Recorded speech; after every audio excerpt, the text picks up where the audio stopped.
Hi, I'm JimmyNavio. Hi. It's been a while. 2 weeks since our last podcast, but we're here. And we're queer. No, 30%. Anyway, I'm glad to be back. So much shit has happened in the last 2 weeks, and we have so much to talk about.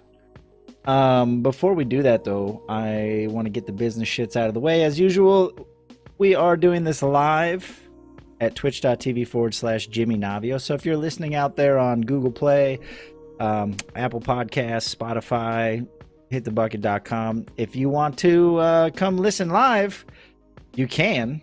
It's easy.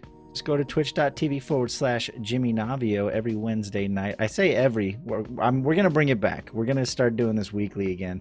It's been every other week for the last few podcasts because life is happening, but our goal is to do it weekly. So come stop by, check it out. Other than that, hit the bucket podcast at gmail.com if you have any inquiries, if you have any guest suggestions, topic suggestions, promotional opportunities, anything like that. That's the place to reach out to us. We did get a couple emails. Also, if you're going to email us, provide some background, some detail. We'd love to know how you found out about us. We'd love to know who you are. I had a guy email me like last week, and his email literally said, if you're interested in promotional opportunities, I might be able to help. There was no like link to a website. There was no other than his email address. I have no idea what the guy's name is. It was very uninformative. So if you're going to reach out to us, we want to hear from you and we want to know who you are. So maybe a little more detail in your emails. Is that too much to ask? It was a farmers only sales rep. Farmersonly.com. Illuminati. Yep. I don't know. I just it wasn't really much information. So I replied to him and I asked, "Hey, how do we tell me more about yourself. How do we hook up? Do you want can we do a Skype call, or we can set something up to discuss what you have to offer?" And he never replied. So I don't really know what his motivation was. Hopefully he replies to me at some point. Anyway, I'm rambling. I think that's it. Yeah, come watch us live. Oh, we have a YouTube channel too. youtube.com/JimmyNavio. We have a playlist with every episode of Hit the Bucket over there. Maybe someday I'll make a dedicated YouTube channel or change the name of mine to Hit the Bucket. But for now, it's at youtube.com/JimmyNavio. All the episodes are there, plus some of my own, random shits from stream and whatnot. So that's it. That's all the business stuff. I'm gonna bring James on and we're gonna chat for a bit, and hopefully we have something to chat about, because I feel very unprepared for this episode. So James is gonna carry me. I'm gonna let him do all the talking this week. Yes, maybe. Excuse me, what? Come on. There's been 2 weeks of stuff happening. I know there's and too you many were links. Unprepared? I posted so many links that I don't know which ones to even I don't know where to start. Oh, by the way, this episode is an Epic exclusive, so you can download it there. Make sure you use creator code Suck My Butt. I don't even know how those creator code things work. What is it? How does that? What is? Trying to roast them and don't even know what you're talking about. Shameless. It's like only exclusive for 6 months, guys. Don't worry about it. Then we're gonna hit all the other services. Yeah. So basically, what I was saying in Discord is that I'm gonna treat people who do Epic exclusives. It's just gonna be early access. So Epic is just the early access platform. Because eventually, 6 months from now, once they've worked out all of the bugs, and the first expansion has come out and everything, 6 months from now, when it's on Steam, it'll actually be polished, right? Yeah, it gets its first sale, so you get it at a discount. Exactly. We'll get a better game at a discount, maybe some DLC. So, just saying. It's whatever. I don't need to play it for 6 months because I'm not gonna buy it on Epic. Regardless of everyone around me playing it, I'm just not gonna buy it. I don't have enough time to play it anyway. If it was on Steam, I might buy it, but I'll wait. The other two I already own on Steam, so why in the world would I like? Plus, that someone pointed out that it was kind of weird that 2K dropped the like game of the special edition. Oh yeah, the special edition, On like Steam. all the DLC on Steam, it's like $15. Yeah, the special edition on Steam right before they announced that Part 3 was going to be an Epic exclusive. That was pretty shitty. I saw one comment. One guy was like, "Oh, so you're basically saying if I just decide to wait, it's gonna come to Steam and I can just buy the Game of the Year edition, all the DLC, all the bug fixes for $15 as well?" Yeah, by the way, we're continuing a conversation from Discord. I don't know if I actually mentioned that we're talking about Borderlands 3. They're making it In case it wasn't obvious. they're making it an Epic exclusive. Like, why? Why is this happening? And why so, like, they waited until everyone was already hyped as fuck, and then they dropped that announcement trailer, and they didn't even like. And then at the end of the trailer, the little icon was the little Epic gear. People were just like, "Wait a minute, that's not the Steam icon. What is this?" Yeah, Especially it's Borderlands 3 from Gearbox. They don't need like I understand, like, say Satisfactory, right? They're an Epic exclusive game right now. They're a small indie company, not a lot of resources. So to Epic approach them, be like, we have a bag of money we're going to give you to have exclusive rights to your game. I don't know if they have it forever. I don't know I didn't look into it, how the deal is. For them, they're probably like, this is a lifesaver. Because if we just put it on Steam, like, I don't know, maybe we didn't get enough money. Like, it's a good game. People were a little bit hyped about it, but maybe not enough to survive it. But when you're Gearbox and everybody and their mother has been talking, like, waiting for Borderlands 3. right. And then you're just like, oh, so we took, in addition to selling the game full price, we're also taking a bunch of money from the Epic Game Store. I mean, if it's that good of a deal, I guess I don't blame them in a way, but I blame them. It just makes me wonder how much money is Epic offering these games to really just strong arm people onto using their platform. Yeah, there's so many better ways to approach, like, getting into that market rather than just forcing people, like just shoving people into it. I don't know. I wanted to read this comment though. I actually messaged this guy and I asked him if I could read his comment because it was it made some good points that I wasn't as good at articulating myself. It's from Rufio006. It's the top upvoted comment on this thread about Borderlands 3 is a 6-month Epic Store exclusive. He said, just to clarify why people are upset by this, it's not because they love Steam, but rather because of the exclusivity factor. Nobody would care less if Epic's exclusives were also available on Steam. That way the consumer has a choice and can pick whichever storefront they want. Ubisoft have done this for many years with their games available via Uplay and Steam, and it's never caused this sort of backlash. The reason Epic is getting hate is that they're trying to force their way into the market, not by offering a superior product to Steam, but instead by buying off the people creating the products which populate the market. They're literally buying off the competition. The ideal scenario would be for all games to be available on Steam and Epic, and then the two can have a healthy bit of competition, which incentivizes them both to keep improving. This way, the consumer always wins because each platform wants to better the other by creating cool new features to attract new users. The way it is today, Epic are just using their Fortnite money to strong arm themselves into leading the market. The bottom line is that the consumer loses out by having no opinion than to use a poorly featured game launcher or store which no longer has any incentive to improve its features set because they bought out the competition.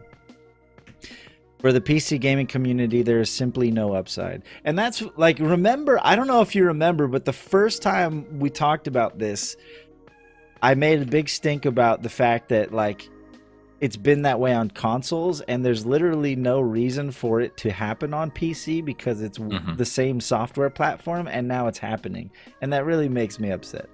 And especially, I see some people, they're like, what's the big deal? You're just downloading like another launcher. It's not like a console where you spent like $400 on a separate console. But it's like, that's not the point.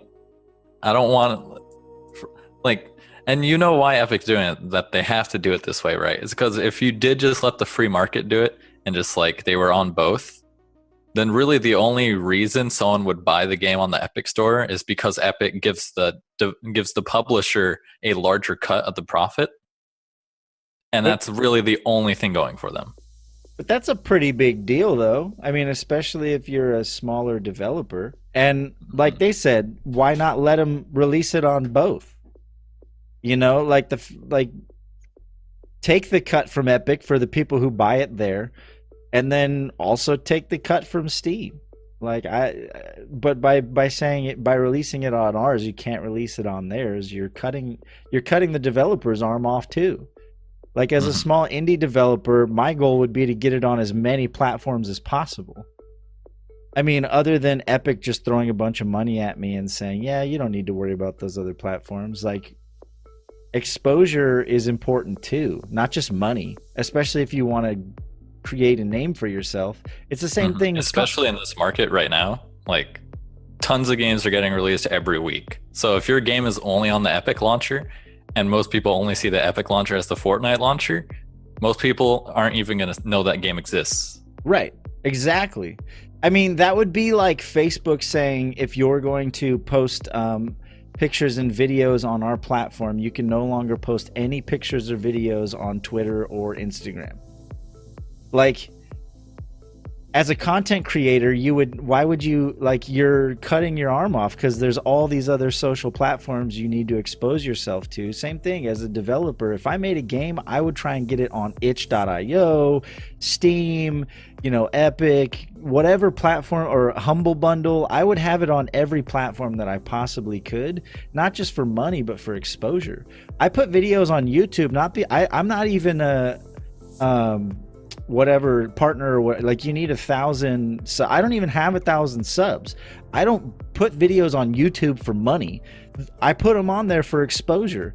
I use Twitter for exposure. I don't actually even like Twitter, but you use all the platforms that you can to broaden your reach. So when someone Googles Hit the Bucket podcast, they find you, right? And as a developer, I don't know. It wouldn't make sense to me to do an exclusive deal, especially, I think maybe they're missing out on how important exposure is. Like, look at Hades. I mention that game to people all the time, and they're like, what's that? No one's ever heard of the game unless I'm like, oh, it's this really cool, roguelike game made by the same people who made Bastion. And they're like, dude, that sounds fucking amazing. Like, why haven't I heard of this game? Because they like Bastion, they like roguelikes. Never heard of the game. It's on the Epic Games Store. So they completely lack the exposure that being on Steam and these other platforms would offer them. Now, if you do an Epic exclusive, that means you can't put it like on a Humble Bundle or a Humble Monthly or anything either, right? Yeah, that's one of the things a lot of people like put on the comparison. When there's no way to buy a key from the Epic Store. So unless you have a separate way to sell keys, like through your own website that you can give to the Humble Bundle, there's no way to through the Epic launcher. Whereas Steam provides you all the keys through its service. Yeah. And people have been arguing that Epic has a roadmap where they're going to be adding a bunch of that stuff. But it's like, yeah, but in the meantime, they're just like, like he said in this comment here, they're just using their Fortnite money to push their way in and just bully their way into the market. And then they're like, oh, we'll add these features later, we promise. Like, and it's like, there's Steam, Origin, Uplay. I'll count the Twitch launcher just because it sells games. It does. You can buy games through it. That's true, and they probably get some type of deal through, the promotional stuff for Twitch Prime. So let's see, any other launchers that you can buy games through. GOG, Some- does GOG have a launcher? I think they might have like an I- optional launcher, but you can just Yeah, download they the have game an optional files. launcher. Yeah, because the big directly thing about GOG is the DRM free games. Right. That's like their main selling point. So if you just look at those 5, they have 5 examples to look towards for features that people like to see and would be great to have on a platform, but instead they just release a super bare bones storefront with no features and then just buy titles for it. You can't even sort or index or search through the games. No, they just added a search bar. Oh, they did. Barely works, but it's there. All right. Well, whatever. There's so little titles on the service that it doesn't work. Did you see that picture that? Oh, you posted it. I thought Gator Pete posted it. I thought that was a pretty good The one. Borderlands picture? Yeah, I was gonna pull that up too. Zoom in here. Borderlands 3 coming 2020. April 2020. Hashtag fuck the Epic Store. Let's see if it trends. Hopefully it trends. Let's get that hashtag trending. I would love for someone to provide some legitimate competition to Steam, but not like this. And you know, we could sit here and complain about it all day, but those are just the points I wanted to make. I will plead with you, if you are a small to even medium size developing, whether you're a one-man job, you're a small studio or team or whatever, and you're a publisher, whatever, think about exposure, please. You like the money, I know up front it's like, cool, here's a bunch of money, but if nobody plays your game, what's the point as a creator? Like, it doesn't make sense to me. Like, okay, cool, you walk away with some cash, but what about when you make your next game and they're like, who are these guys? Oh, they released that game 2 years ago. What game? Like, in the world of social media, reputation matters, and you're not doing yourselves any favors by taking all this money and dropping it on Epic Store. So, Like the best example of that, like you can see, was what was it? What was it called? It was made by the same devs of FTL. Oh yeah. Freaking hey, I bought that game too, and I played it quite. Like, the name just wasn't as. You know what keeps memorable popping as into my FTL. head is End Hall. That's the name that keeps popping in my head. No, that's the super polished indie title by our Mormon game developer friend. You Heart Beast. He was streaming earlier today. I know. I was watching him. I told him that Subset games. Yeah, what's that game called?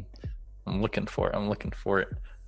Revealed its new game. What's the title? Into the Breach. That's Yes. it. See, it doesn't roll off the tongue just like FTL, faster than light. It's like Into the Breach. It's like, sure, it's like, it's actually, that's a phrase you hear like a lot in like sci-fi movies, like, oh, they're entering the breach. But when you put it on the title, it's not too great.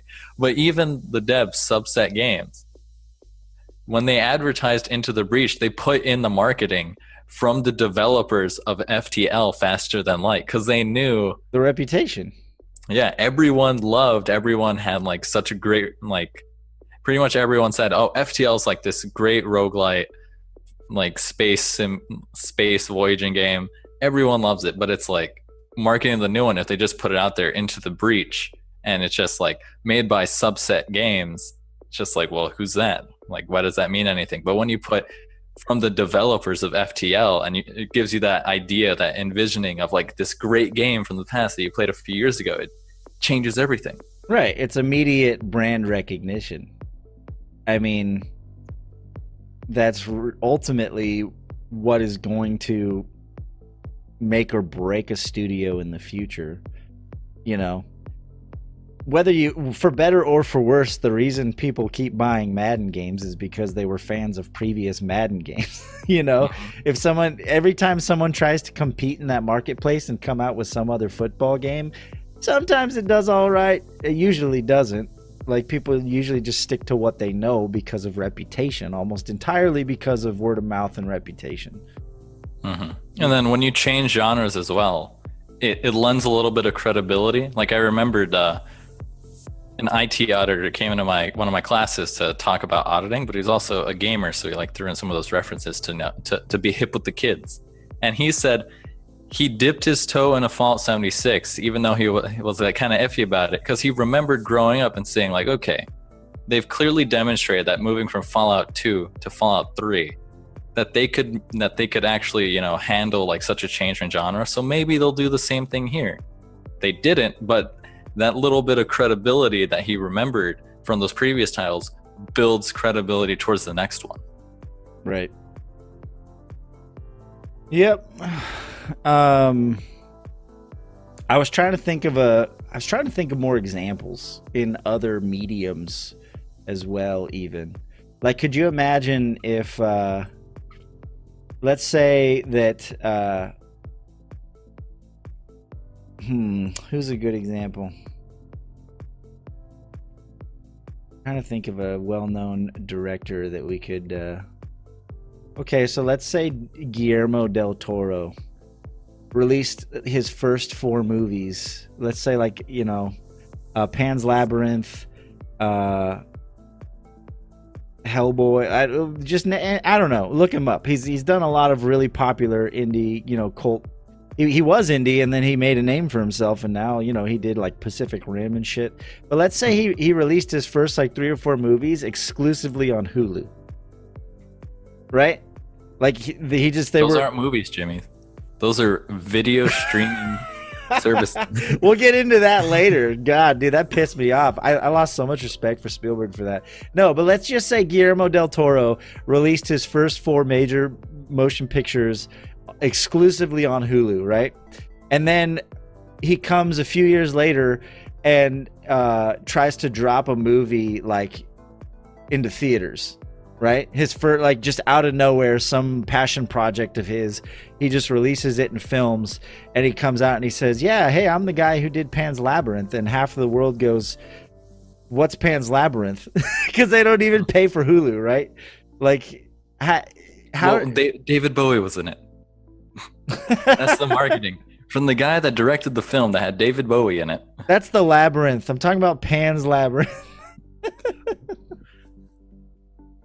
Wait a minute. Oh, I am totally confused. Feels bad, man. You threw in Somebody Hellboy. clip that. I immediately started thinking of David Bowie, because who's the actor in Hellboy? Ron Perlman. That's it. So I started thinking of that. My mind was just like, hey, remember these other cool actors you like in films? Remember David Bowie? That's hilarious. Not even a. How red is James's face right now for confusing the red. Labyrinth and Pan's Labyrinth? I hope we're taking all the clips right now. Anyway, no, but Pan's Labyrinth was that creepy. It was like Guillermo del Toro's first movie, first major movie. Like, in fact, it's not even in English. It's Spanish with subtitles, I believe. And it was like this huge box office. Like, you know, he just impressed the shit out of everyone. It had a lot of practical special effects. You know, he's one of those guys who tries to avoid using CGI as much as possible. He likes a very like organic, tangible feel to his characters and his worlds, and you know, I have mad respect for him. I like a lot of his stuff. He also did the TV series The Strain. I'm a huge Guillermo del Toro fan, but I'm just saying he did The Strain. Yeah, him and what's his bucket, Neil Gaiman. Was it Neil Gaiman? I think an author. I think him and an author did that one together. But my point being, he made a name for himself because Pan's Labyrinth came out and just was all over the place, right? But if he had released that exclusively to Hulu or some, you know, streaming platform, I don't even know if I think Hulu exists when that movie came out. It's been around for a while, but it was not Neil Gaiman. I don't remember who it was. It was an author. I think The Strain was originally a book or a graphic novel or something. Anyway, long-winded way of saying exclusives are generally a bad idea. Money, cool. You're going to get some cash up front, but if no one sees it, what's the fucking point? Like, you're not going to... as an artist, you want as many people to see your art as possible, and you want to make a name for yourself. That's all I'm saying. So I was just drawing a parallel to a different medium besides video games, where like that would never be something that someone would choose to do. Look at all, like, if we go look at like Hulu exclusive movies, I wonder I don't even know what's on there. They're probably mostly not good. Like, I have access to Hulu only because Spotify bundled it together with my subscription, but I have no reason to go to Hulu because it's like, you have nothing I want to watch. Apart from It's Always Sunny in Philadelphia. I know they still have that, I'm pretty sure. So out of all their titles, it's probably the only one I'd actually use it for. Hulu and Netflix actually have pretty good films on them. Netflix, I will agree to an extent.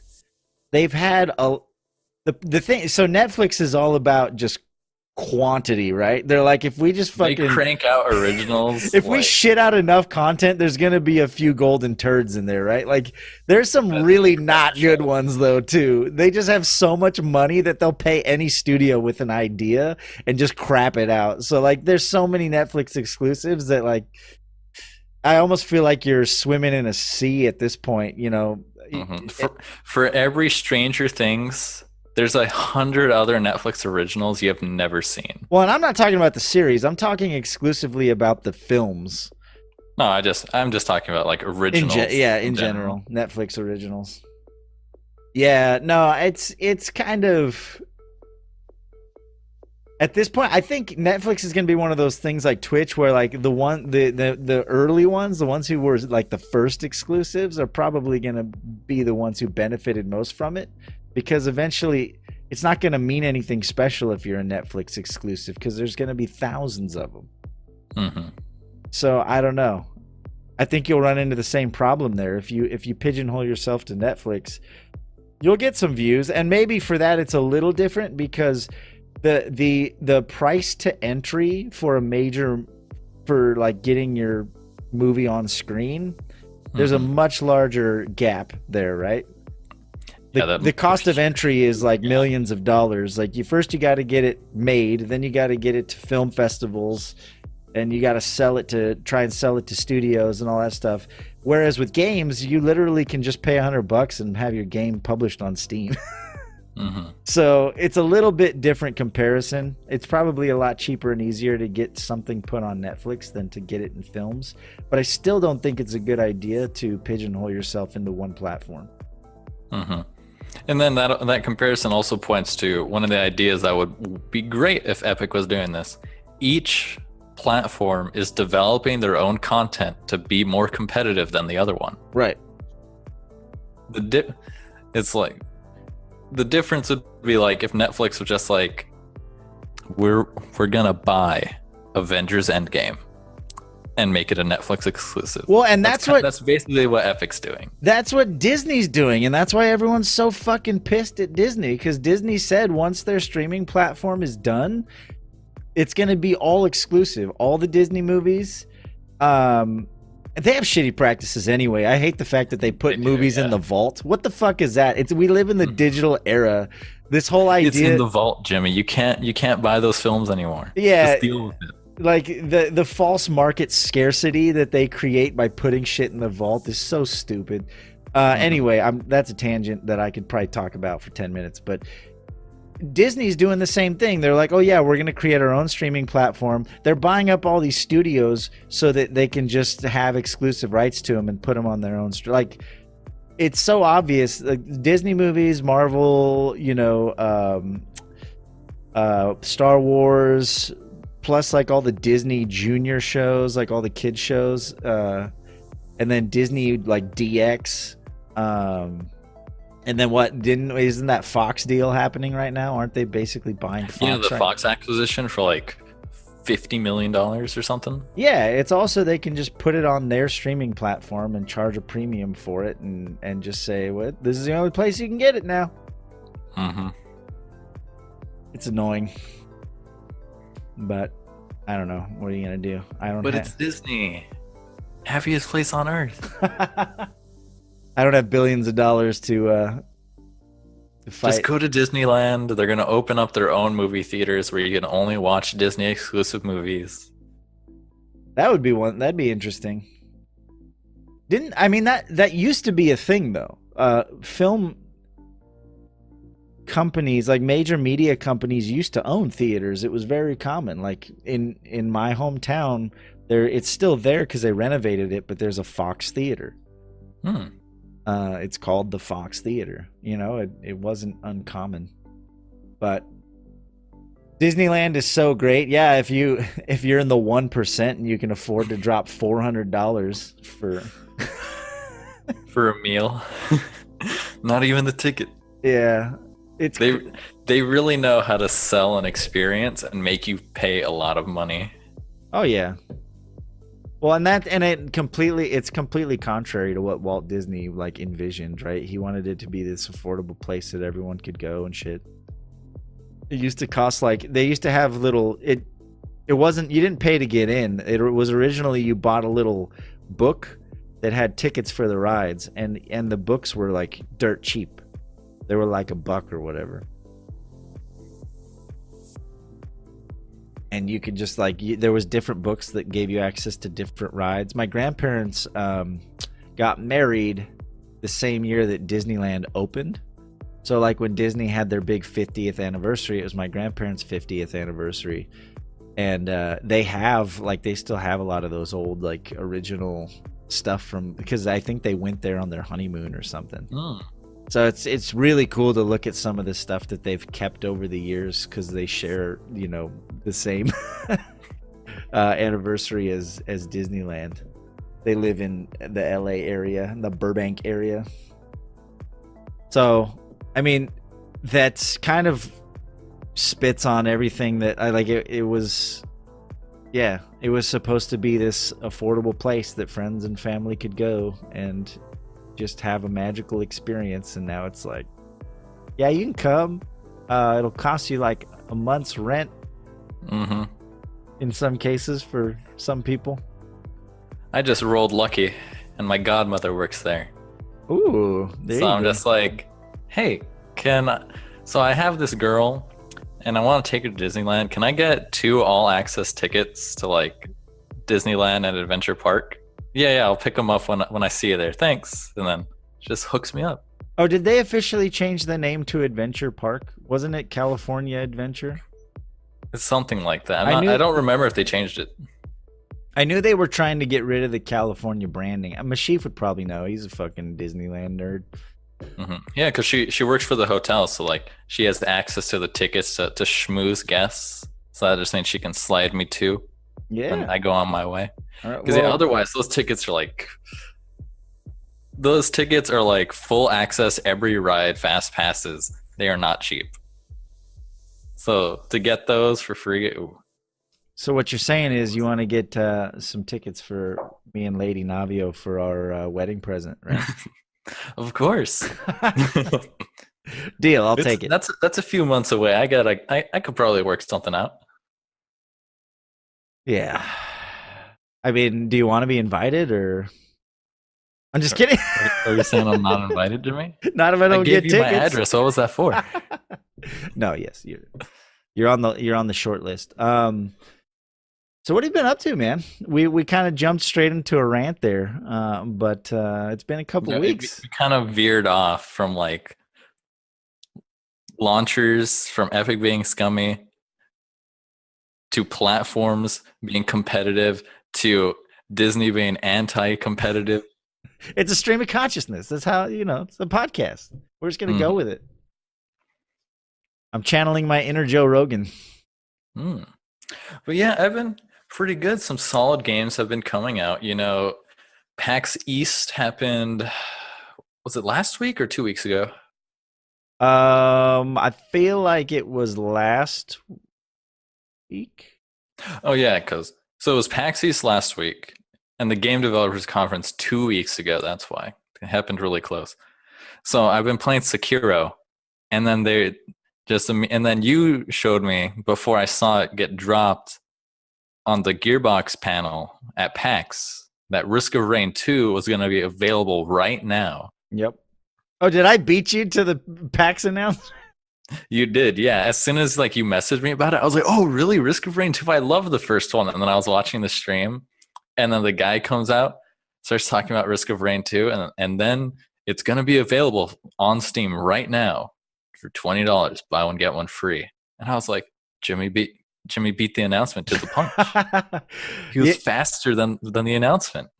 yeah, I don't know how I found out so quick. I think I was on Twitch, I think, and I either saw a Reddit post or I saw someone on Twitch streaming it, and then someone in the comments was like, "It's out right now," and so I went to the website and I was like, "Oh shit!" Like it just came out of nowhere.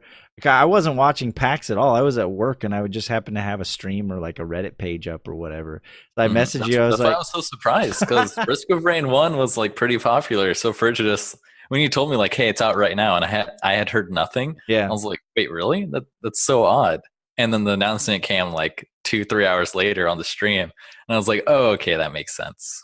yeah," because I was watching someone stream it, and then someone in the comments was like, "It's out," and and then someone in the comments was also like, "Yeah, it's buy one get one," and that's why I messaged you because I figured you'd be down to go halvesies on it. Yeah. And then This is a message to all devs. If you want people to buy your game, just think about the current price. So like if you're selling it for $10, right? Just increase it to 15 and then have a buy one get one sale. yep, You're going to make so much money. dude, I like that's why I pulled the trigger. I was like, "Oh, it's $20, or is it 15 or 20?" It's 20 right now. Yeah, I was like, "Oh, it's $20, but I get an extra copy and I can play with a friend." Especially online multiplayer games, like Mhm. that's why I haven't pulled the trigger. What's that game called? I think Pummel Party's missing out on a real opportunity because I would have bought that game a while ago if they had like a 2-pack or a 4-pack. Mhm. Because it's I always feel super tempted to just buy like the 4-pack of any game if it's available. Because well, then it's like, oh, I can just give these away to people. Now I have people to play it with. yeah, especially when it's a party game. Like if like Mhm. Pummel Party is like a Mario Party style game. So why would I buy a copy for myself and then I have to convince all my friends to buy it too? Like that doesn't make sense. If you want people to adopt your game, like you said, just give like buy 3 get 1 free. That those used to be really common on Steam, and I don't know why they faded out. Like they used to be able to get like they would have a game for like let's say $10, but you could buy 4 copies for $30. Like they would give you one of the copies for free.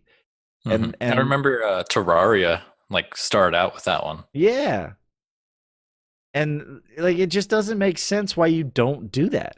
Because I'm not gonna buy Pummel Party unless I know for a fact I'm gonna have friends to play it with. I'm not gonna like just, you know, random queue that game. It's a party Mhm. game. It's a game you want to play with your friends. Yeah, especially a lot of those like B tier games that don't really have a lot of substance, like a stick fight. It I know I only bought it because it was either buy one copy or buy the 4-pack at a discount, and I was Right. like, well, I'm not playing this alone. Might Right. as well buy the 4-pack and give it to people. Or just make it dirt cheap and people will buy more copies. Like that's what I did with Duck Game.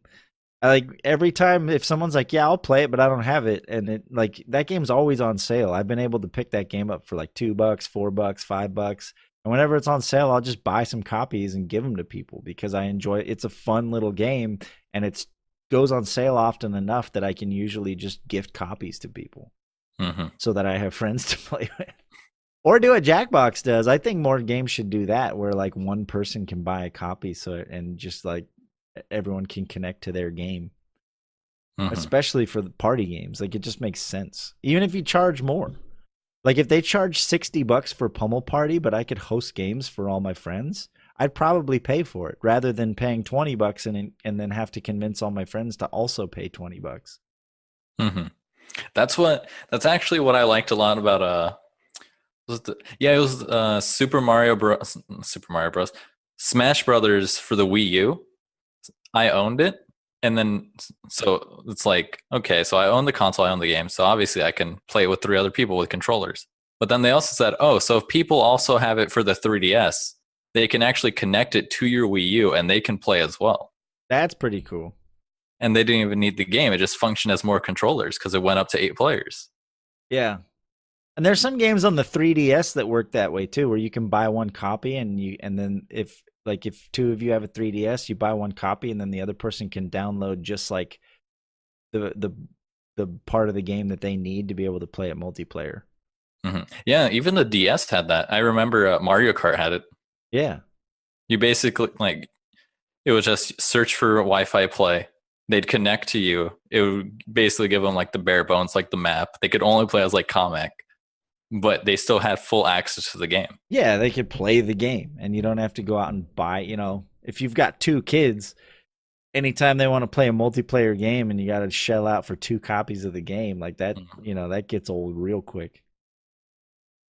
I was scrolling through our Discord channel and I just saw that you watching porn by yourself? I wish I could play that.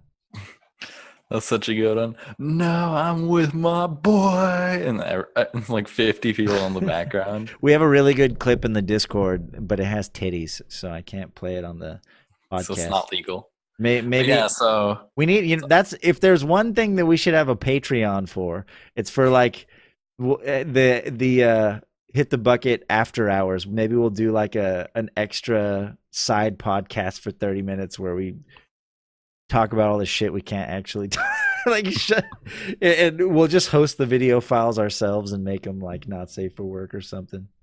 That'd be the only possible reason I could justify doing something like Patreon, some exclusive after dark hit the bucket content.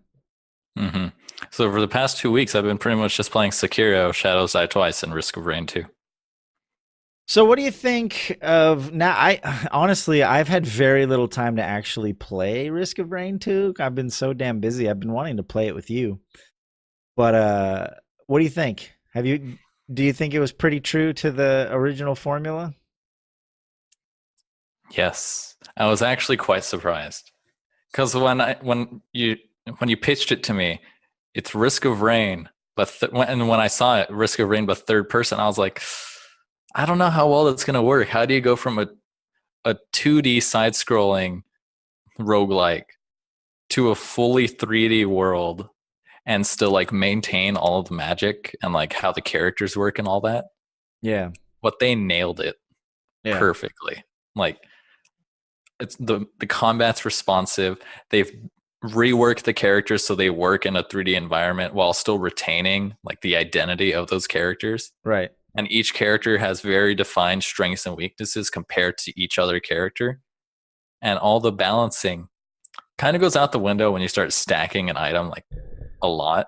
But getting a bunch of items and just overflowing your item bar and being an insanely powerful DPS machine, it just feels so good. And now that it's in 3 dimensions, it's just like it flows so much better. Yeah, when you black hole an entire horde of enemies and then blow them all up at once, like.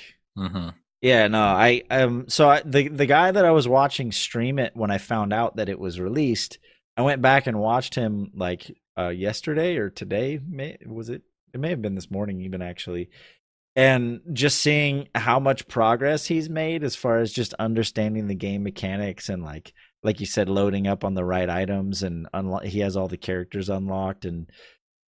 It looks like it did maintain that feel, that magic that the original had. Yeah, like you'll have a bunch of shitty runs and then you'll just get on that one run where you get like everything just lines up. You got like 5 pairs of shades, so everything's a crit and like you just. I was so disappointed. I had an amazing run. I was at like the 1 hour mark.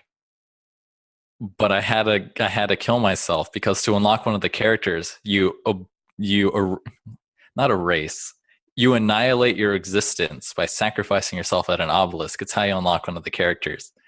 And I was so distraught because I was like, this run is going so good, but I don't have the character yet. So I had to annihilate myself at the obelisk and unlock him. Why didn't you just do it on a different run? I guess if you have the opportunity, you might as well.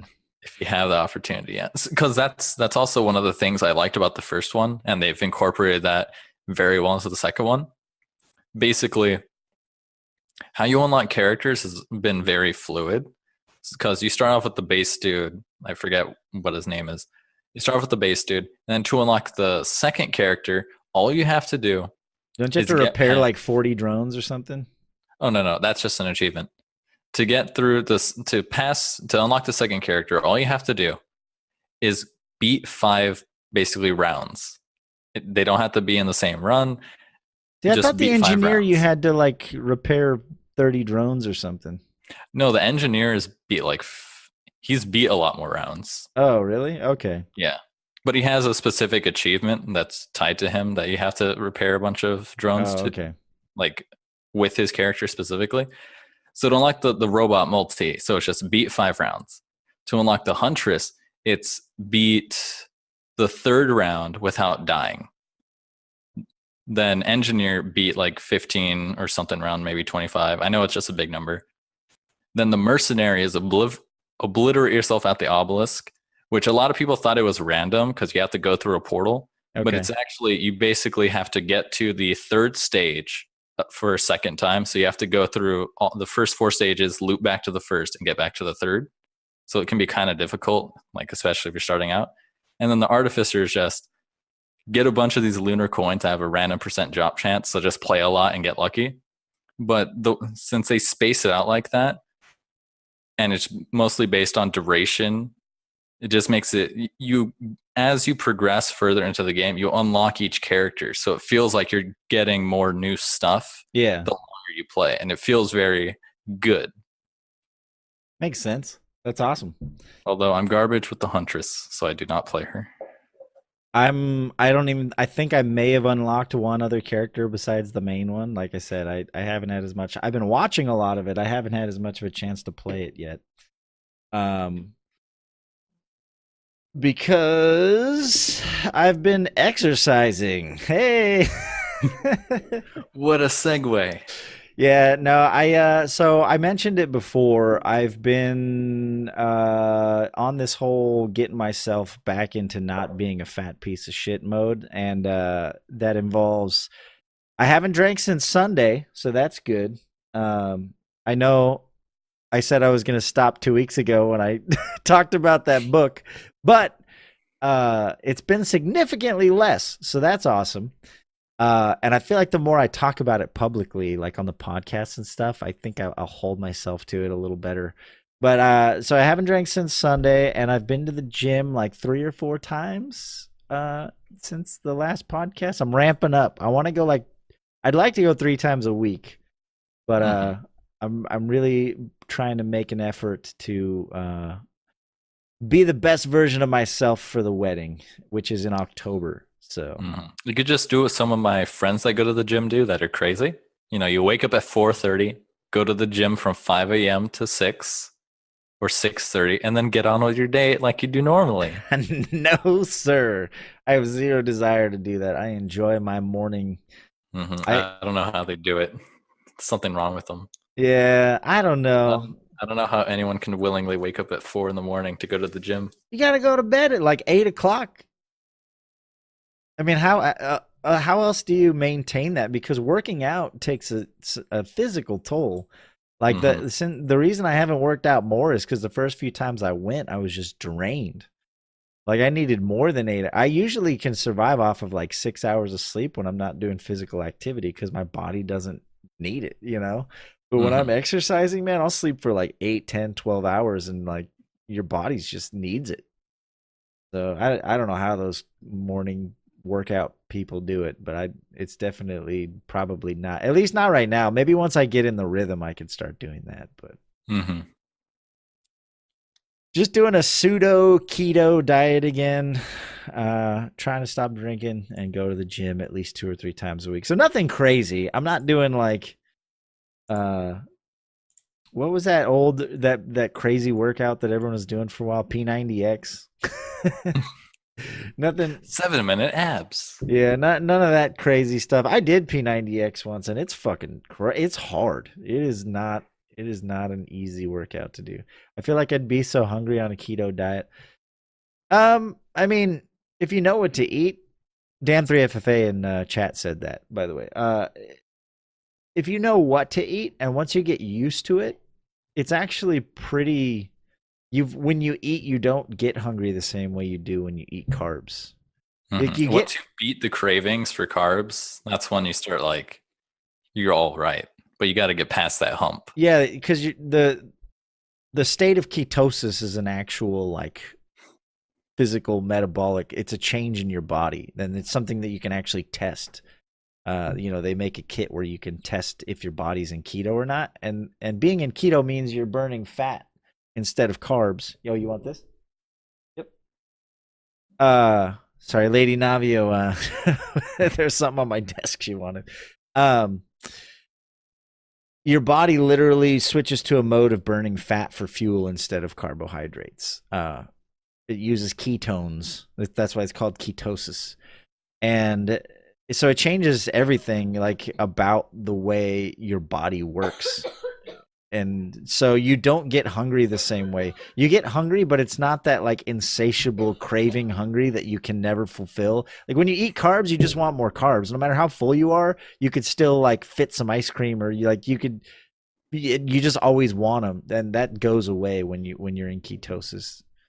So it's interesting if you can actually do it. It's hard to start, but once you get it going and the cravings go away, it's very sustainable.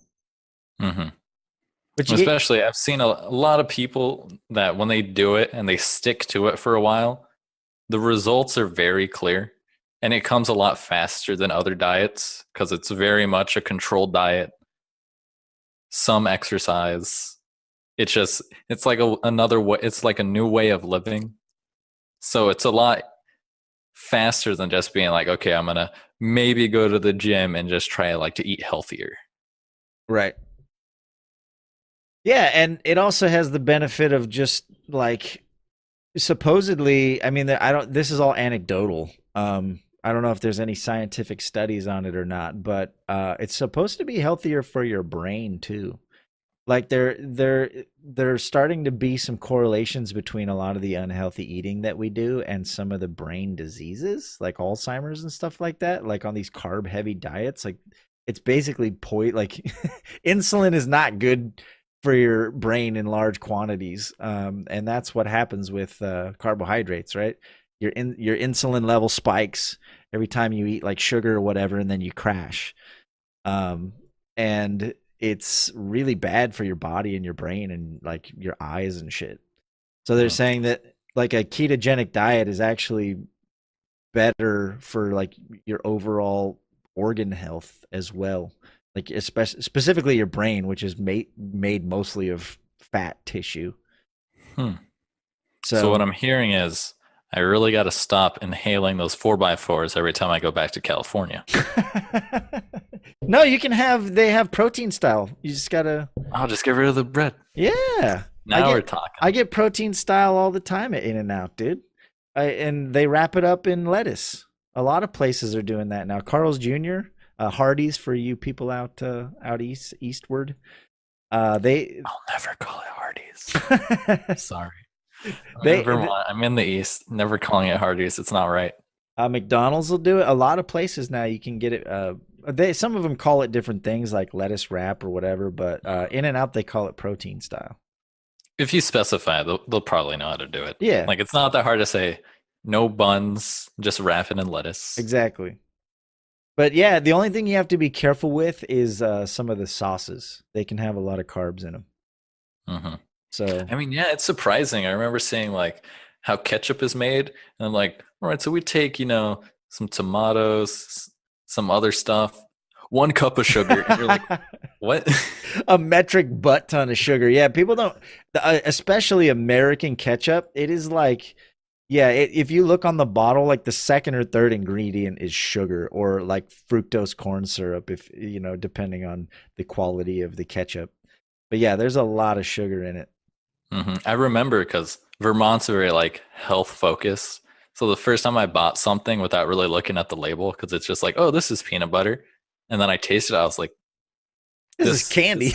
This doesn't taste any. No, it was actually quite the opposite. I was like, this is nothing like peanut butter. I look at the ingredients. It's peanuts, salt. I was like, this ain't right. Where's all the stuff where are all the artificial sweeteners? This ain't my Skippy. Yeah. No, there's sugar in everything. in America. I think the two condiments that you're safe with, you generally are mustard. I think there's like maybe one carb in mustard, and most ranches, especially the good quality ranches.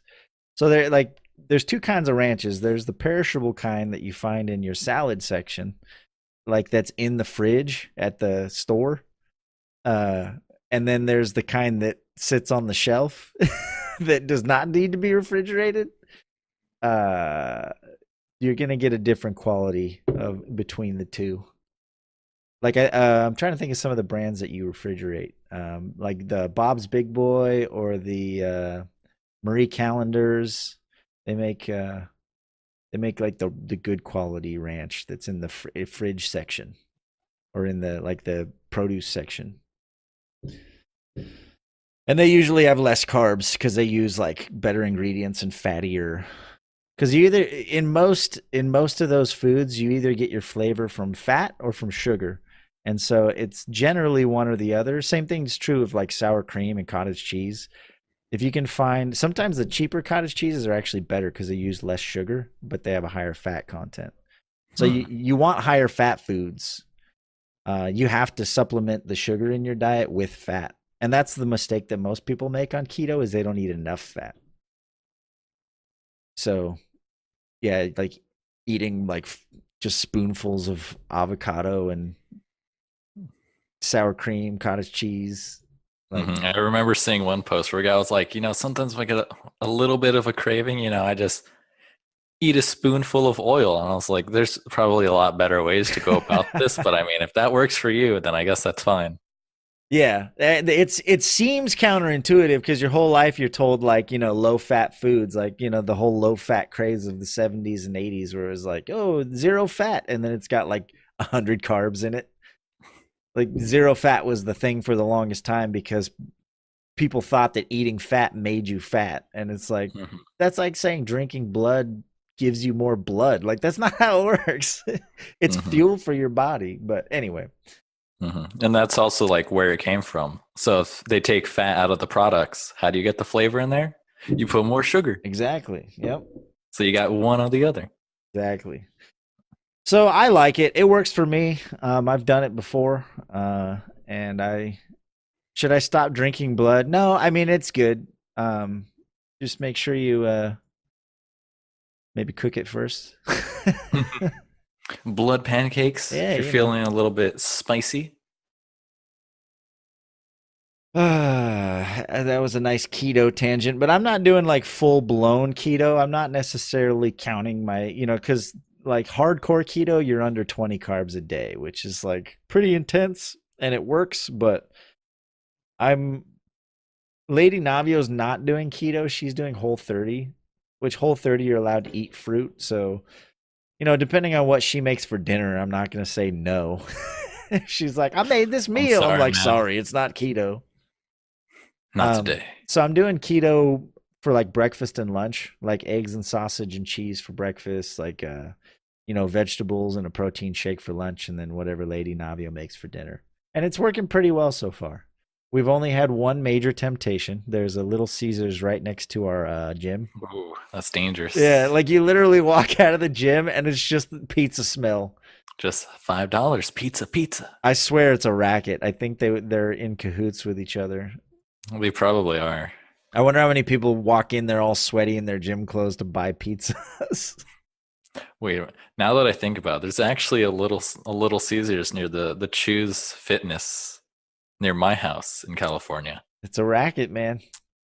It's got to be. There's a conspiracy. See, they saw what Planet Fitness was doing about having the pizza just directly in the gym. Pizza night. They said, all right, what if we catch people coming out of the gym? There you go. Yeah. So I'm not weighing myself either. I'm just going to hope for the best. And if I feel better and I look better, then I don't really. Whenever I weigh myself too often, I get discouraged. Especially because as you lose weight, you're like, oh, it's working. But then as you build up some of that muscle, it starts to plateau. And you're like, oh, nothing's really changing now. Until you actually start seeing the muscles on your body. Right.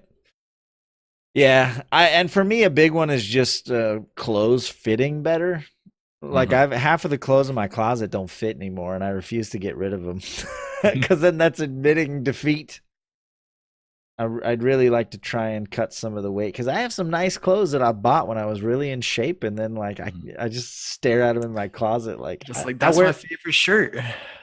I wear like the same 4 or 5 shirts over and over because I'm too fat to wear anything else or admit that I need to buy new clothes. The endless cycle.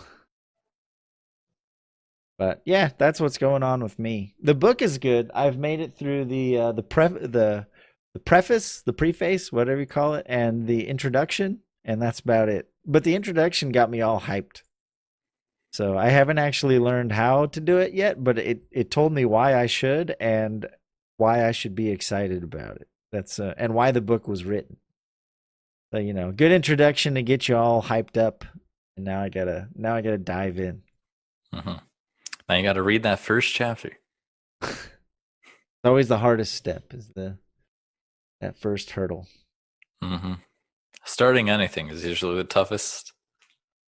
Yeah, and then I've got this conference coming up this weekend that I can't talk about yet, but I'm excited about it. It's a potentially cool opportunity of something I might be able to be a part of, but Mm. I hate talking about things and then they don't happen. Like I think I've talked about quitting booze like 3 times. And then you just feel like an asshole and no one trusts you because you put stuff out there and then it doesn't happen. So I'm not saying anything yet. I know that feeling. I put out a video like a year and a half ago saying how I was finally going to set an upload schedule and like okay, weekdays are going to be this type of video, weekend this one, this type of video, and then Sunday this type of video. I'm going to stick to this. Did it for like 2-3 weeks. Started like falling off of it. My friend that watches my videos never stopped giving me shit about it. Of She's like, course. "What happened to the schedule, James? You said it yourself. You said you were going to stick to it. What happened?" Yep. Yep. I need to move this. It's like covering up my chin, slouching. Um, it's hard, man. I mean, you put stuff out there because you hope that it holds you accountable, and then Mhm. eventually you just like you end up feeling like an asshole. Like Yeah. it doesn't. It's not productive in certain ways. Like when you don't meet those goals, because then you're like, oh man, everybody must hate me now. Hmm. So I Unless there's like a very real like negative, true. it doesn't really motivate you enough to do it. Like I remember I was like, okay, these are the times I'm going to stream. I put the little like stream elements timer under my stream and then miss like a bunch of them because life happens or I'm just feeling lazy some days. And then it turns out my friend was like, James, every time I'd go into tune your stream, I'd like look at the schedule and it'd be like, oh, he should be live now, but you weren't there. I was just like, oh, Yeah, I think I still have people actually relied on it. yeah. Speaking of which, you just reminded me that I'm pretty sure I still have my schedule on my Twitch page, and I haven't streamed on a Tuesday in a while. So, Let me see here. Schedule. Oof. don't look right now. What is this? Tuesday, 6 p.m. to 11 p.m. Nope, that's when I go to the That's gym. odd. I'd like to get some more in. I would like to go into work a little earlier. I'm allowed to go in as early as like 6:30 or 7 to work, and then I could get off earlier and try and go to the gym, so I still have enough time to stream on those days. But I'm building up to that. Like I said, I've been too wiped the last few weeks of so far to try and implement that. But I'm hoping once I make it a habit and my body gets used to it, Hmm. that I'll be able to recover a little faster and not need so much damn sleep. Yeah, because that's the big thing. Nope. Because you try to adapt to the new schedule and you're feeling drained all the time. Meshyf says, "Are we not worth it, Jimmy?" Hey, you know what? Like, I was tempted to stop the podcast too, but I said no. I'm not going to give up the one thing that I like started that I'm really enjoying doing, even though I could be using that time to finish a couple other projects that I have deadlines on. I'm not going to give it up even though my editor moved on and I have to edit them myself. So you're still somewhat worth it. Mhm. I'm gonna keep the podcast going. I also like having a place to just like vent and talk about shit that's been going on. So I was getting a little bit worried. I was like, oh, Jimmy's telling me about things at work. He's got side projects going on. Frost left, so now he's got to do the work himself. It's like he's missed a couple, so he's losing a bit of that motivation. What if he ends it? yeah. No, I'm not. Like this was his dream. And as long as I can fit in the few hours that it takes to at least get the Twitch VOD, the editing is going to take a little longer. I used to pride myself in being able to crank them out like a couple days after. But so yeah, the editing period's going to be a bit longer, but I'm not going to quit. We're still going to do them. And I guess we can officially make this announcement. Frost has indicated to us that he was moving on to other things, that he was trying to find another job, and he's just kind of tired of doing it. So, we left on great terms. But on a positive note, Gator Pete has decided to join the team in a kind of just as needed basis. For example, the little crops for the thumbnails that are really tedious that I hate doing. It's like the longest part of the process for me. He has agreed to help me do those since he's got more photo editing experience than I do. So he's going to help with the crops. He's going to be a pseudo regular guest. We want to continue to have guests, but it's really time consuming. You reach out to 15 people and maybe one responds, and then you got to set up a date and all that stuff. So there's Gator Pete's one of them, and there's a few other people that I have in mind to be pseudo regular guests. So if we don't have someone special coming in that week, we can maybe bring on like one of our pseudo regular guests to join us and have a third voice. Or also maybe a fill-in from time to time. If I'm sick or James is gone or something like that, we can have someone else to come in and be that other guest, so we can still get an episode out that week. So we're excited to have Gator Pete joining us. He's in our little Discord chat, and it's been nice to have a fresh voice. He's been fun to have in there and chat with. But I'm still doing the video editing, and I'm kind of actually enjoying it. And I've got a process down now. I think I'm going to be able to crank them out pretty quick.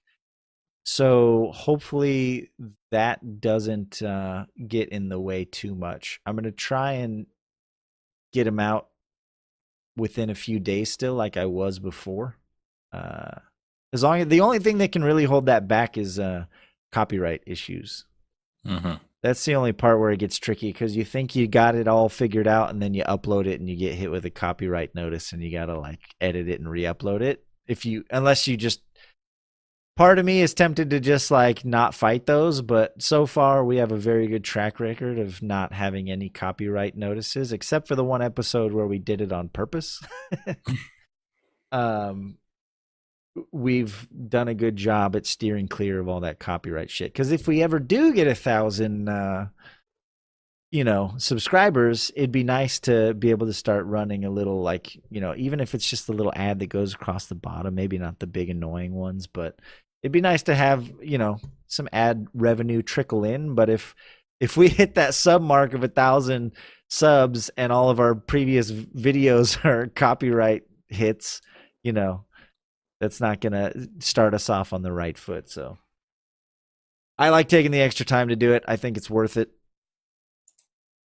Plus, as much as I don't agree with some of YouTube's copyright policies, I also want to make sure that I'm giving the original creators of the content their respect, or whatever you want to call it. I'm going to preemptively copyright strike all the videos. Yeah, when I'm at 999, you're just going to go in and like report all my videos. That would not be nice of you, Meshyf. I don't recommend you do that. So before break, James, you brought it up, so I figured we'll throw it out there and we'll talk about it a little bit. This whole Spielberg thing. Oh, What'd you think of that? Did you read the article? I had saw a little bit about it before in a previous Reddit thread, Oh, okay. but I didn't look too deeply into it. I just saw it. Oh, the thread was on the subreddit Our Gatekeeping. Oh, So that pretty much sums up my ideas about Steven Spielberg. yeah. Seems kind of like an elitist move. I don't know. It reminds me of it very much reminds me of the Lars Ulrich Napster debacle, right? Like, yeah, Napster wasn't a legit streaming platform initially, right? You know, it was people pirating music, Hmm. but you had a lot of artists. The only people who were really mad were obviously the labels were fought it. Most of the copyright lawsuits that came from the whole Napster thing were from like the major studios like Sony and Yeah, the publishers. right, the publishers and recording studios and distributors and all that stuff are the ones that were pissed. A lot of the artists were like, cool, more people are hearing my music, and I lived through that, and I remember like Lars Ulrich from Metallica, like straight up, outspokenly, just was very, very, very much against any online redistribution of Metallica's copyrighted content. And he never actually like fully recovered from that. A lot of people still hate him to this day because he was a huge proponent in shutting down Napster. A lot of people were saying, well, hey, there's this new technology. How can we leverage this? Like, obviously downloading and streaming is the thing of the future. Like, let's work with, what the people want and all this stuff. But Lars was just like, no, fuck that. Go buy the record. Pirating and downloading MP3s is not like, we did not give anyone permission to do this. Like lawsuits, like he was very, very outspokenly against the online distribution stuff. So coming back around to this whole Spielberg thing, Spielberg basically came out and said that he doesn't think movies that come out on streaming platforms should be considered for Oscars. That basically what he's saying is they're not real movies. What I mean, that's It's what not he's in the theater. It shouldn't be considered. that's the long and short of it is he's saying that's not a movie because you didn't release it in a theater, right? And that's pretty much like the pinnacle of our gatekeep. Yeah, I mean, and of course, like we talked about before, the cost of entry to even have your film in a theater is insane. And so obviously the rich ass fucker who, was in at the right time and the right place to have his movies made by major studios is now going to be the guy who's like, well, I did it. Just pick yourself up by the bootstraps, Yeah. dude. Come on. Yeah, it just like all the grandparents are like, I paid for my own college. Like, bitch, it's not the same time. Things have changed. And if some crazy brilliant, movie director, writer, producer, whatever has an idea and he can't afford to, play the game on your level, you're going to tell him that his movie's not a movie because he released it on Netflix? And then you're pretty much at just the disposal of the people with the money that are just like, oh, I liked your idea, so I'm going to buy it from you. Yeah, exactly. It's pretty gnarly. I love this old man yells at cloud. It's pretty poignant. But yeah, I completely disagree with him. I will agree that there is one argument he makes that I will agree with to an extent where he talks about the magic of cinema.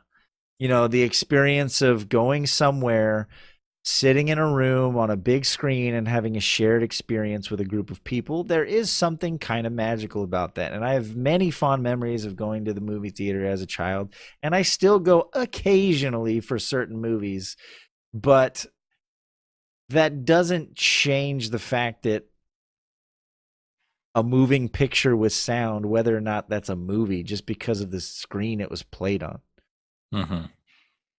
And that's where I draw the line. Yes, movie magic is a thing, and I enjoy it. I enjoy going to live performances too. I love going, like, that atmosphere concert that I went to a few weeks ago with my friends was amazing. And everyone in the crowd was super into it. And there's something magical about that energy, or whether it's a Broadway play or a musical or even like a local melodrama, like sitting in a room full of people and laughing and singing and dancing is really awesome. But that doesn't change, even if someone did a stage performance and recorded it and then uploaded it to Netflix, is that no longer a valid stage performance because you didn't see it live? Like, yeah, it's going to have a different feel, but it's still what it is. It's still a medium that should deserve to compete on the level that everything else is. I don't know. Meshyf thinks the magic of cinema is dead. I mean, come on, Meshyf. It's like you go to the movie, you sit down, you got your popcorn, you're all ready, you're settled in, the ambience is there, you're fully into the film, and then some guy says, "This movie sucks." He starts yelling from behind you. You can't just take that part away from the film experience. It's part of the magic. Yeah, the teenagers on their phones and crying babies in a rated R movie. That's one that always that one kills me, dude. Like when you go to a obviously like PG-13 or rated R movie and there's like a 2-year-old just like whining the whole time. I'm like, first of all, why the fuck is this little kid like so much violence and terrible adult centric things are happening on this giant screen right now and you brought a kid here? Second of all, that is one thing I do like. There's a chain of theaters in the Central Valley called Maya Cinemas, and a lot of their theaters actually have a booth. It's basically like a soundproof room with a window in the front of it, up in the back of the theater. It's a great idea. It's got like maybe 2 or 3 rows of seats, like not even full rows, like half rows. It's boxed off in a little room, so all the people with crying babies and shit can just go in there and watch it through a glass window. It's not a terrible idea, but I don't know. Get a babysitter. Like if you're gonna plan to go to a movie, like there's all kinds of have your mom come over and watch the kid, or use one of there's online babysitter services. There's baby Ubers online. Like the services exist that you don't need to ruin everyone else's experience and corrupt your child's mind. Theaters are missing out. If there was if for an extra dollar or two, I could guarantee go into a theater and know that there's only like people 18 and up. I'd willingly pay an extra premium to not have any children in there. Well, that's why a lot of places are doing the luxury theater thing now. There's a neighboring town to me that has one of those luxury theaters, and because they serve alcohol and the way the seats are set up and everything, like you reserve your seat, and they're literally like 18, or some of them are even 21 plus because they openly serve alcohol. It's not like I don't know how they do that, but I know that like in some of them they don't even allow kids because it's more of like a bar than a theater. But it's a theater / bar. It's a bar that shows movies. Yeah, exactly. And I guess that's one way to keep kids out. But anyway, I think Spielberg's an old crotchety. Maybe he needs to start doing. You need to call up Spielberg Meshyf. He'll give you beef ideas. It sounds like he's at that point in his life where he's ready to just complain about stupid shit. I absolutely think Netflix movies should qualify for Oscars. And like, what was the movie? It's in the title, Roma. right? Roma? Yeah. I haven't watched it yet, but it looks amazing. I watched part of the trailer. It looks like a very artistic piece of cinema magic, and I think it probably deserves all of the credit it got. And I think there is a requirement still, even if you do put it on streaming, I think it has to play in at least 2 theaters. It talked about it in the article. It has to play in at least one or two theaters for a week. Oh, to be eligible. Yeah, for the Hmm. Oscars. Which I think if you just do a couple like one-off premiere nights or go to a couple film festivals, I think that can be enough to qualify you. I'm not sure. Um, so Just there, put it in two theaters for like a day. Only yeah, only one screening. yeah, it's right here. Currently, films do not need to run exclusively in theaters to qualify for Oscars, but they must play for 1 week in New York and Los Angeles and receive reviews in print newspapers. So Roma met those qualifications, and even still, Spielberg's making a big stink about it. Hmm. So And it just seems like such an old like requirement that really doesn't take any fact of it being digital these days. Because like, why does it have to be in New York and Los Angeles, and why does it have to be in a print newspaper? yeah, well, I the New York and Los Angeles thing, I'm guessing just because those are like the industry hubs, right? You know, I get that one. you got Hollywood and you got the whole New York um times, that like I remember when they used to film TRL live from Times Square, it's like it's Hmm. always been the other media hub on the East Coast. So it makes sense, to run your movies there. But yeah, the print media one is weird. I agree with you. That's why. Yeah, it's like are people really reading that in such large numbers? Are people really going to newspapers to read reviews?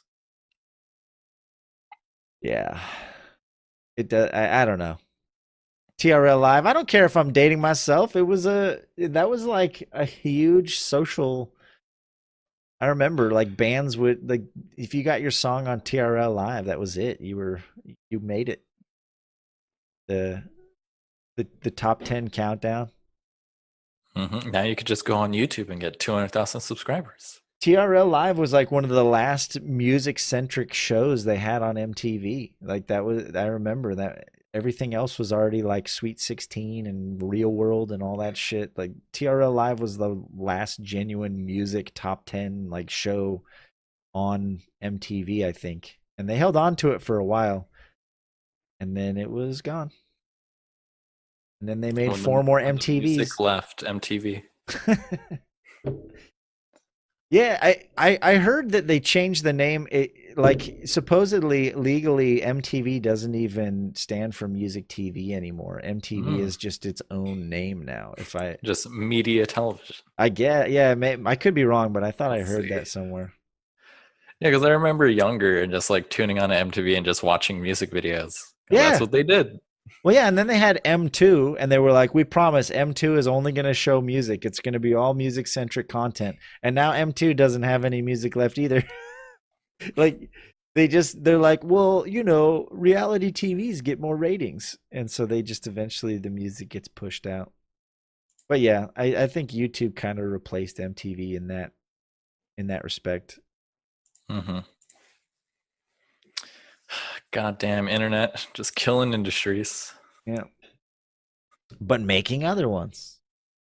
Without It's a net positive for society. yeah, without the internet, we wouldn't have Justin Bieber, right? You're really cherry picking there, Jim. You're No, really going after a specific target, aren't you? I mean I'm just saying that's the magic of the internet. I Hmm. all that talent. Bo Burnham. There's another. He was. I remember when I saw the first Bo Burnham video I ever saw on YouTube, and I was like, "Holy shit! A kid can't say this." I think he was only like 15 or something, and At he the was time. he was saying some outrageous stuff, and I was like, "Where are his parents?" Like, I just remember thinking, like, "How is it okay that this kid's saying this stuff on the internet?" And And it now he's directed his own film, got his name up there. that's a good Stand movie, up by the and way. Eighth see, I grader want, or whatever. yeah, eighth grade. I want to watch it, but I'm a very empathetic person. And from what I've been told about it, it's like if I watch this, I won't make it through the first 15 minutes. It's pretty. I mean, it's slightly over exaggerated, but it's really not. Like it's pretty accurate to how like kids think these days. And in the interviews and stuff, he talks about how he's like, back in when I was a kid, I just made choices based on what I wanted to do. And now kids look at themselves. He's like, basically, kids today live in the third person.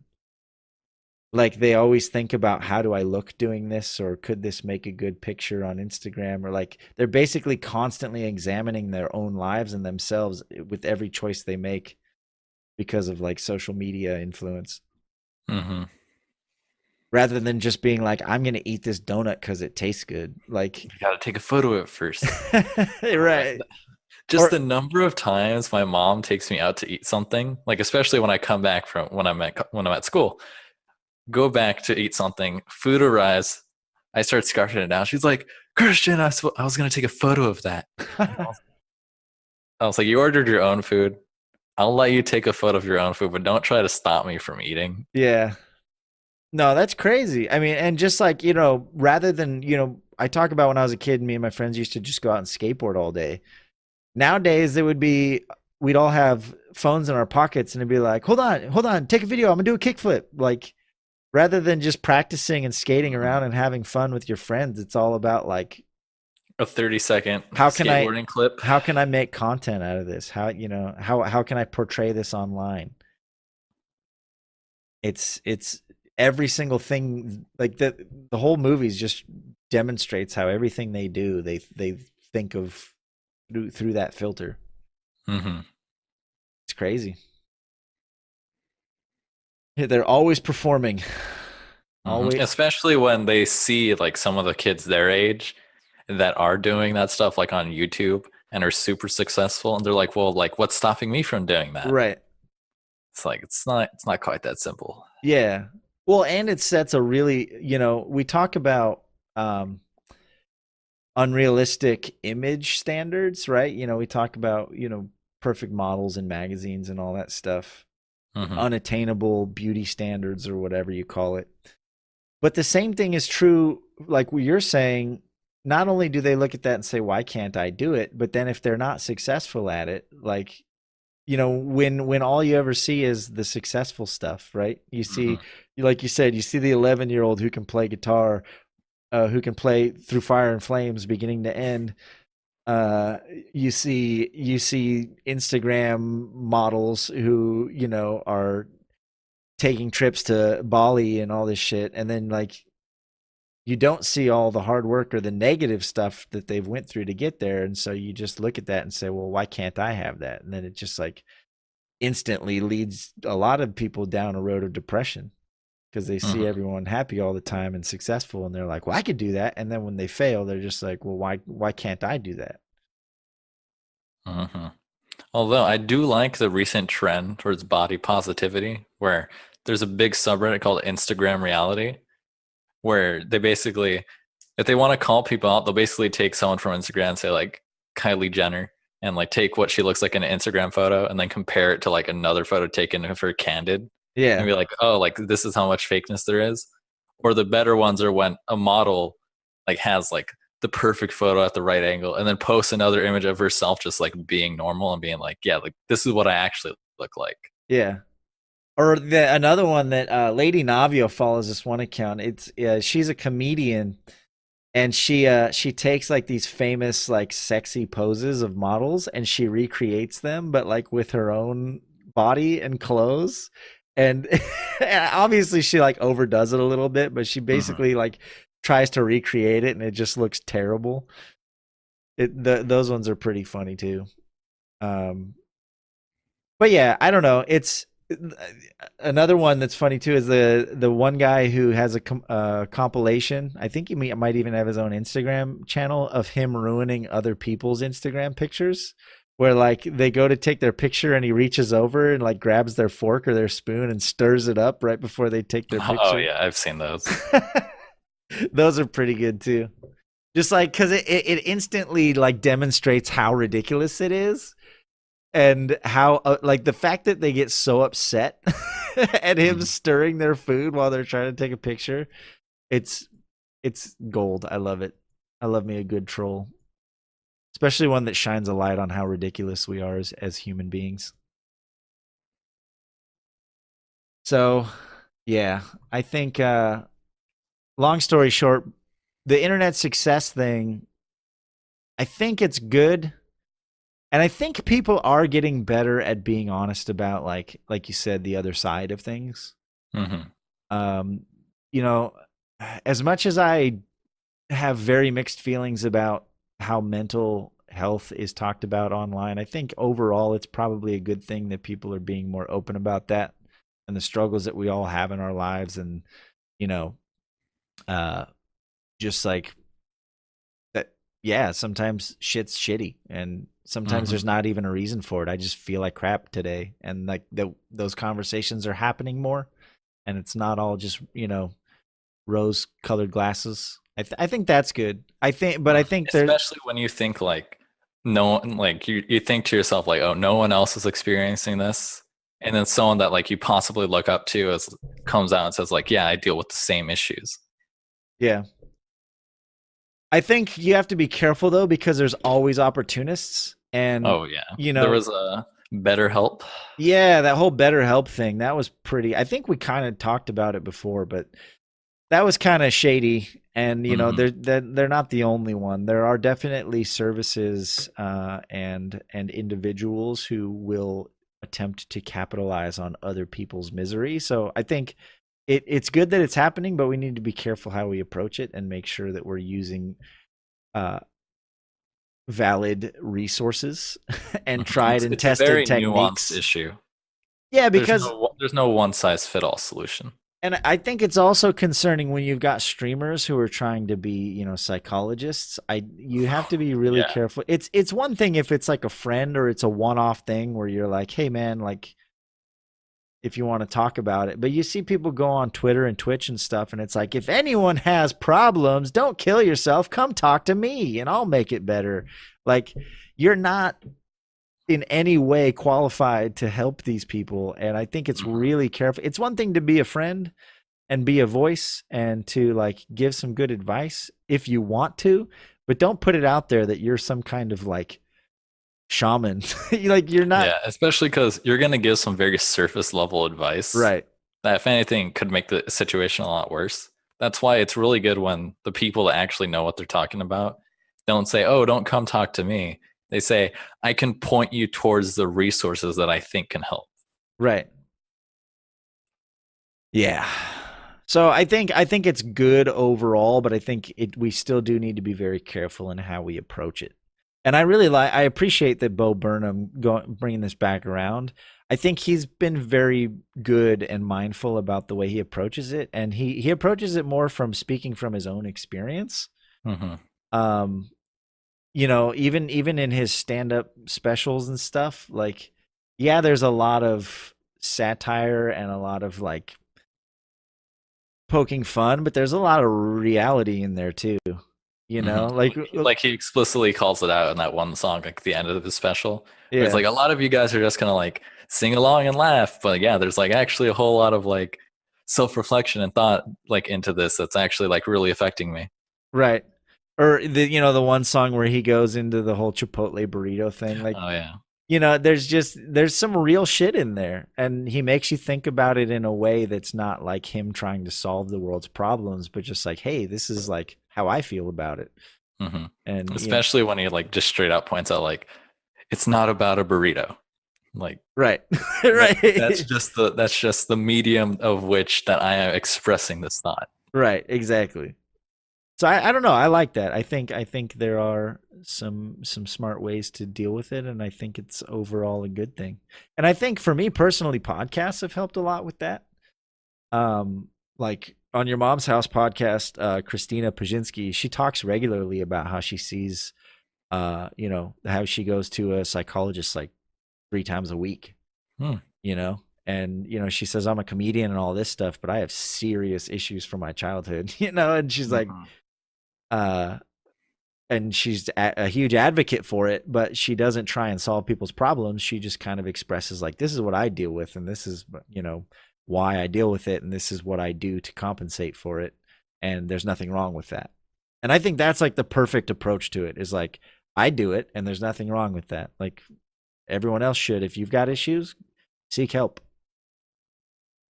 I'm not going to fix your problems, but there is help out there, and it's you know it's really helpful if you think that you're at that point in your life where you need it. Dan3FFA says, even at KPC, there is a psychologist that does KPC work and will listen, tell you his opinion, and tell you to go see a therapist in person. Huh. I didn't know that. Interesting. Mm. But yeah, I mean, that's really all I wanted to say about it. I think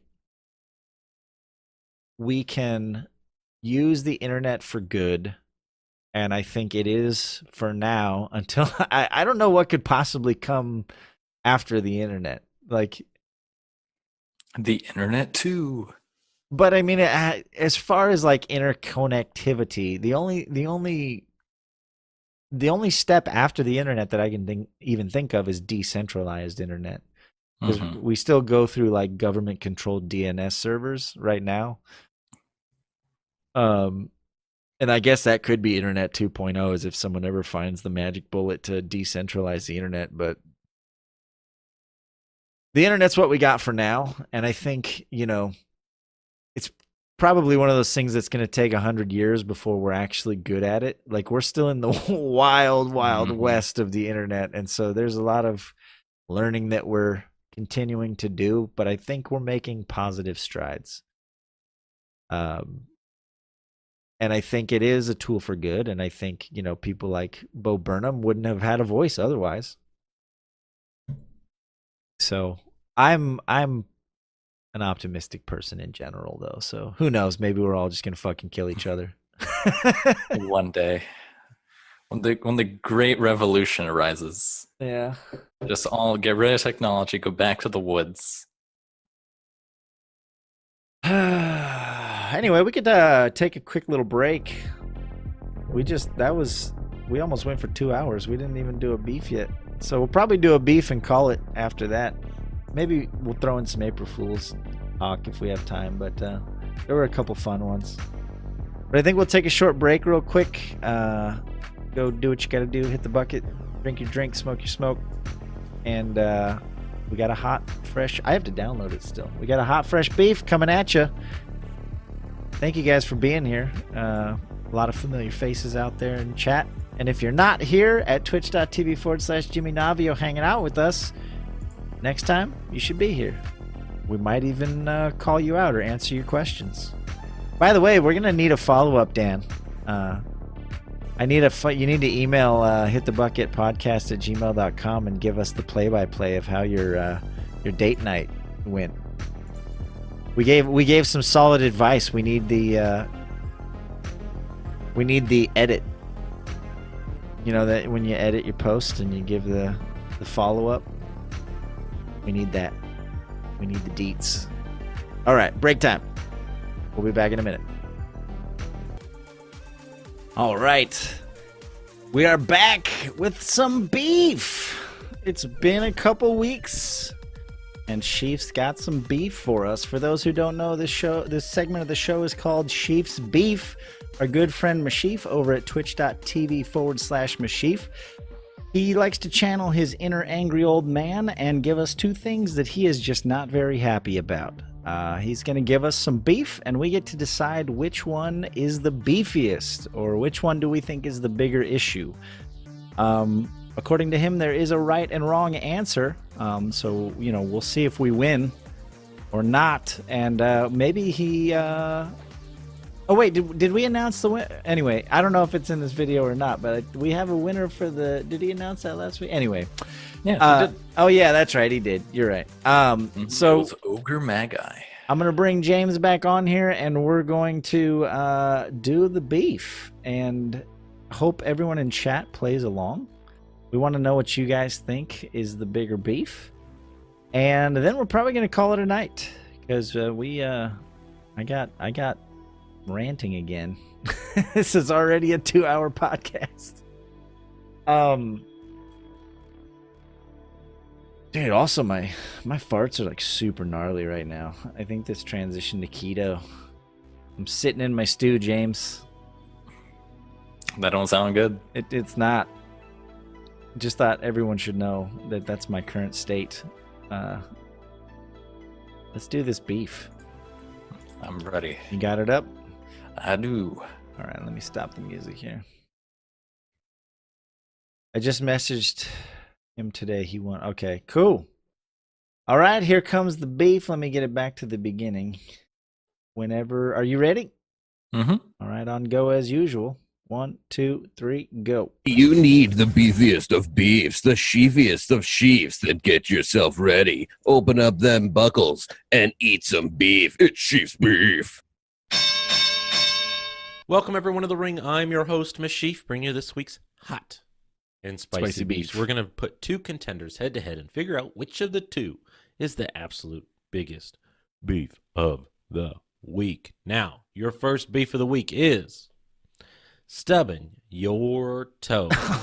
Nothing. I can tell you, I was not feel expecting stupid. this. Nothing is more painful in that split second than stubbing your toe. That's true. You wake up in the middle of the night, you just want to get some water, maybe go take a pee-pee. And you know in your mind's eye, you know exactly where everything is in your house. It is perfect. You can see it right now. What's going to happen? Inadvertently, you will stub your toe on a piece of furniture or a fucking doorway. A doorway. Like the door's moved anytime soon. Come on. Stubbing your toe happens, and it's so irritating because it hurts so fucking bad in that second, but at the same time, you just will.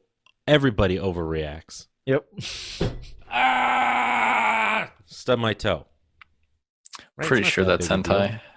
But in the middle of the night, that shout, that scream, that terror. Fuck you, stubbing your toe. Toe, you're the first beef, of the week. Second beef is. I didn't think it Bite could your get lip worse, and/or but tongue. it did. Now, I don't mean biting your lip like not talking shit when someone has something to say. I think he bit his When I tongue say bite recently. my lip, I mean really. That would make a bite lot of my sense. lip. And stubbed his toe. Recently, It's run out actually a the chain door reaction. in a hurry because I always wake up late. I'm eating some oatmeal, and what do? I bite my lip. Yep. The inside of my lip. Somehow I was so excited to have oatmeal for breakfast. It was good oatmeal. That I chomped down as hard as I fucking could. I used the full force of my bite on this oatmeal. Oatmeal, by the way, that doesn't require chewing, but for some reason decided to gnaw at myself. So I take a bite, get the inside of my lip, and I got a nice big welt. And what's the one thing that you do when you bite your lip or your tongue? Well, You do it it's not again. one. It's over and over and over again because you're going to find it somehow in your mouth, that intimate little area inside your face hole. You're going to find the sweltering welt that you created. You're going to find that spot, and you're going to bite it over and over and over. And then someday, magically, it goes away. I don't know why or how, but when you bite your tongue, you just look stupid. What a way to ruin a fucking meal, right? True. A good meal, just getting something to eat. What a way to look like a goddamn dum-dum. So, biting your lip and or tongue, you're the second beef of the week. Jimmy, James, chat, I want to hear what everyone has to say and figure out which of the two is the absolute biggest beef of the week. And when we come back, I'll tell you which of the two is the right answer, because there is a right answer. Jimmy won't get it right, but hey, there's one there. So stay tuned for the beef. Why are you so mean to me? Let's see. I got it at 324. Let's see here. Yeah, in the same spot. Okay, cool. What do you think, James? This is a tough one because they're both so fucking terrible. Hits too close to home, honestly. It really does. It's like I'm trying to weigh which one I think bothers me more. And I'm going to have to go with biting your tongue or the inside of your mouth. Just because it's been a while since I've stubbed my toe. And that doesn't mean stubbing your toe is less annoying. It just means it's been a while since I felt it. So it's weighted less in my mind. But both of them equally suck. Because it's like one is more like instant, a lot more pain. It's front-loaded pain, while the other one is more a little bit of pain, well, a medium amount of pain in the beginning, and then it lasts a long time, a couple days, maybe a week at the latest. Let's see. If I had to choose which one I dislike more, it'd probably be biting my own tongue. Just because, like he said, you're eating food, Who's that? I don't know. Hold on. I'll be. I'll right- keep talking. Yeah, you keep going. I'll I'll be right carry back. it. Man, you guys heard that as well. It's like the door knocked and it sounded like they were right there. So yeah, stubbing my toe, extremely painful, especially what Meshyf said about the layout of your house. You know where everything is. It shouldn't happen, but then the single moment any furniture is out of place, that's when you stub your toe. You don't expect it. It comes out of nowhere. You feel like you broke your toe. It hurts a lot. But I'm going to have to go with biting the inside of my mouth or the tongue just because you're chewing your food. You chew a little bit too hard. And all of a sudden, now your tongue is in pain. You can't deal with it. And now as you go forward and just eat anything, you're going to be reminded of that mistake you made. So to me, at least, I'm going to have to go with biting the inside of your mouth or your tongue. All right. We are going to disagree this week. But first, that was a salesman for some security thing. We live in a gated apartment complex. Wait, 11, 10, 9. It's 8 p.m. Yeah. And did you hear he rang the doorbell and gave like 4 loud ass knocks? I thought I was getting swatted or something with how loud he was knocking. Yeah, as soon as he got up, I told him, I was like, it sounded like the door was like right next to the mic. It was that loud. It was pretty intense door handling. So yeah. Fucking salesman. Yeah, Meshyf. You're in that pot. Unless he's not actually a salesman. Yeah. Anyway, back to the beef. I'm gonna go with stubbing your toe, and I have a few good reasons for it. One of them that Bishop Girl just pointed out. Well, first and foremost, I wear a size 14 shoe. My feet stick out. They've been called tuna boats. They've been called many things that are large and stick out. So I am prone to hitting my feet on everything. Like my foot is literally like I use my foot to measure a room because it's about a foot long. Mm-hmm. And it's really frustrating. They're liability everywhere I go. They're pretty banged up just from protruding so far forward, and I've broken off nails. When I stub my toe, I'm not an angry or aggressive person, but like I've never been in a fist fight. I've never screamed. I rarely raise my voice even. I pride myself on being pretty level-headed and being able to avoid getting myself into situations where I've ever had to get really angry. But I've literally thrown things across the room and shouted at people and had to apologize. Like stubbing my toe, it makes me a monster. Mm-hmm. And you unleash this primal energy. All the suppressed anger from the last 35 years comes out when I stub my toe. It's gnarly. And like Meshyf said, it's embarrassing when there's other people around because like I literally can't contain the rage like when I stub my toe really bad. And part of it is what that Bishop Girl pointed out is that like there's a time period between when you actually kick something and the real pain sets in. There's like this couple milliseconds or it feels like an eternity, but there's this time in between where it registers in your brain how hard you just kicked something and how much your toe is about to hurt. And that's, I think, where the rage actually comes from, because you're like, fuck, I can't believe I just did that. Yep, here comes the pain. God damn it. Like, it's just like such a quick, visceral thing that you respond to, both physically, emotionally, mentally. Like, it just encompasses all of your being in that split second. And I hate it so much. And it makes me everything that I hate about people. I bite my tongue and I hate like that jerk reaction where you're like, oh fuck, and like it'll bleed sometimes. Yeah, you'll bite it multiple times, but then you kind of forget about it and it heals. And it sucks in that moment, but it for me personally, stubbing my toe is way bigger beef for me. Mm-hmm.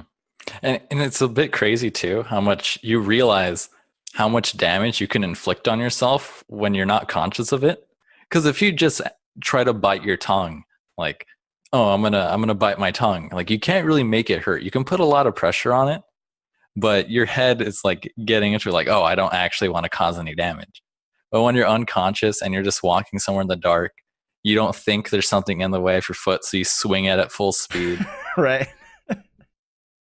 Did I sway you? Are you gonna change it? No, I still gotta go with the tongue because I have pretty much the same ideas, but for biting my tongue. Okay. Yeah. That bishop growth is biting the inside of your cheek count. Yeah, I think so. I think that all falls under biting any part of the inside of your mouth that you're not supposed to bite is generally a bad time. I can't believe I almost forgot this. See, you don't have the problem I do. So basically, whenever I wake up, there's basically raw skin on the inside of my cheeks that I can basically peel off because when I sleep, I'm constantly biting the inside of my cheeks. Oh, So that yeah. also plays into it as well. Yeah. That friction. That's crazy. In fact, I have had that like twice in my like. I don't have it. You have that pretty often. I have it pretty much like every day. I'll wake up in the shower and I'll just Do take you my like finger. you have that film and on just- I'll just take my finger and scrape it off in the shower. Otherwise, I just feel it all day.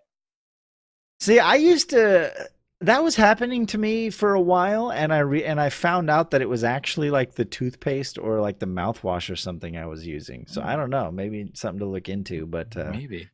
I don't know. I don't think that'd be it because I brush my teeth before I go to sleep, but then I end up not sleeping for like 4 hours. But I don't know. Maybe it might be that. You know, I always use Colgate. Maybe I should try something else, see if it changes. maybe I just changed your life. That was it. He solved the issue. Or add like mouthwash to the mix to make sure you get all the toothpaste out or something. I don't know. Try different combinations of mouth hygiene and see if that makes a difference. Maybe your toothpaste is just really tasty, so you're sitting there trying to eat your own mouth all night. While I'm asleep, it's just like I taste good stuff. It tastes like spearmint. Candy canes. Yeah. So okay, we have a difference of opinion here. We got. I'm going with stubbing your toe. It is Satan incarnate. I think if there was a devil who dwells in hell, he definitely invented stubbing your toe. He wants the misery of mankind. It's the worst. And you're going with Biting the inside of your mouth or tongue. Yeah. So they're both terrible. This beef is these are actually pretty legitimate beefs. They both suck. And I kind of it almost has a little bit more of a would you rather feel to it because they're things that you do rather than like anyway. I like it. Were these the topic winners? Is this the beef from the suggestions that you got? I really enjoy it. We need to get more suggestions. I love how I'm not giving Meshyf any credit for these beefs this week. They're too good. They couldn't have been him. But yeah, I'm curious to know if these were ones that were submitted. No, I didn't even use those. Oh, well, okay, then I take it back, Meshyf. Good job. I really like this beef. Props to you, sir. You ready? I'm ready. All right, we're at 324. 1, 2, 3, go. And the biggest beef of the week is biting your lip and or tongue. Boo. This is a pain that will last with you. You put up some the good arguments, entire Jimmy. day. It Well, will it looks continue like to grow and fester this was until the bigger you eventually beef. fall asleep and it somehow magically disappears on its own. It makes no fucking sense. There's no rhyme or reason. And all day you're going to be doing that, oh, bit my tongue thing, right? Everyone's going to go, what the fuck is wrong with that guy? It's the equivalent of walking through a spider's web in the middle of a meal. And that's why biting your lip slash and or tongue is the beef of the week. It's the equivalent of walking through a spider's web in the middle of a meal. I like that. That's a good quote. Because have you ever done that? I've done it like 2 times walking to the bus stop. And there's a lot of people at the bus stop. So I'll be walking down there. All of a sudden, spider web in my face. And you're just like, Yeah, it's So not. with everyone looking at you, you just look crazy. No one else can see it. They're like, "What the fuck's that guy doing over there?" That dude's tweaking out. Flailing his arms And it's about only like a 9 a.m. little 9 a.m. freakouts. Good for you. Yeah, no, I definitely. Those are both beefs. Some of the beefs I almost don't even agree that they're beefs at all, but those are both solid beefy beefs and deserve all of that attention.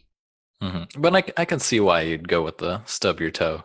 Because if every time you stub your toe, like the primal rage of your ancestors going back 10 generations just gets unleashed, it would make a lot of sense. Me, I stub my toe and it's more like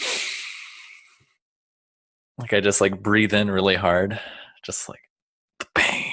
Like if I don't breathe, I can't feel the pain. Yeah.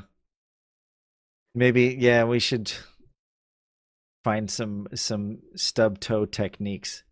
Like everyone's got a different brain freeze technique, I feel like too. There's all the different remedies, like blowing out or sucking in. The one I heard recently was rubbing your tongue on the roof of your mouth. It's supposed to do something to regulate the temperature to the I can nerves see that that. are connected. I mean, let's see. You get a brain freeze because you eat too much ice cream and it makes the roof of your mouth too cold. So I can see the logic. But I don't think it's the nerves on the roof of your mouth that cause it. It's like the nerves up in the back of your throat, like closer to your sinuses. Like it's that pain inside What I think I saw was the reason you get a brain freeze, right, is because you eat the ice cream and most people push it to the top of their mouth to help solve it, and it cools down the top of your mouth, and that's where a lot of blood flows. So it cools the blood going up to your brain, is what I read, but I'm not really sure the science of that. So science says we were never evolved to eat freezing cold things. At least not very quickly. Yeah. Oh, brain freeze is fucking. That could have been a third one. We could have had a 3-way beef on that one because I get pretty unruly when I get a really bad brain freeze. It just ruins a good time. It does. Just like, tasty treat makes monkey brain happy, and then all of a sudden, just pain. Oof. Yeah. No good. So we'll touch on it real quick. Any fun April Fool's stuff you saw out there? Anything? It just happened, right? There was some... I'm trying to think anything specifically.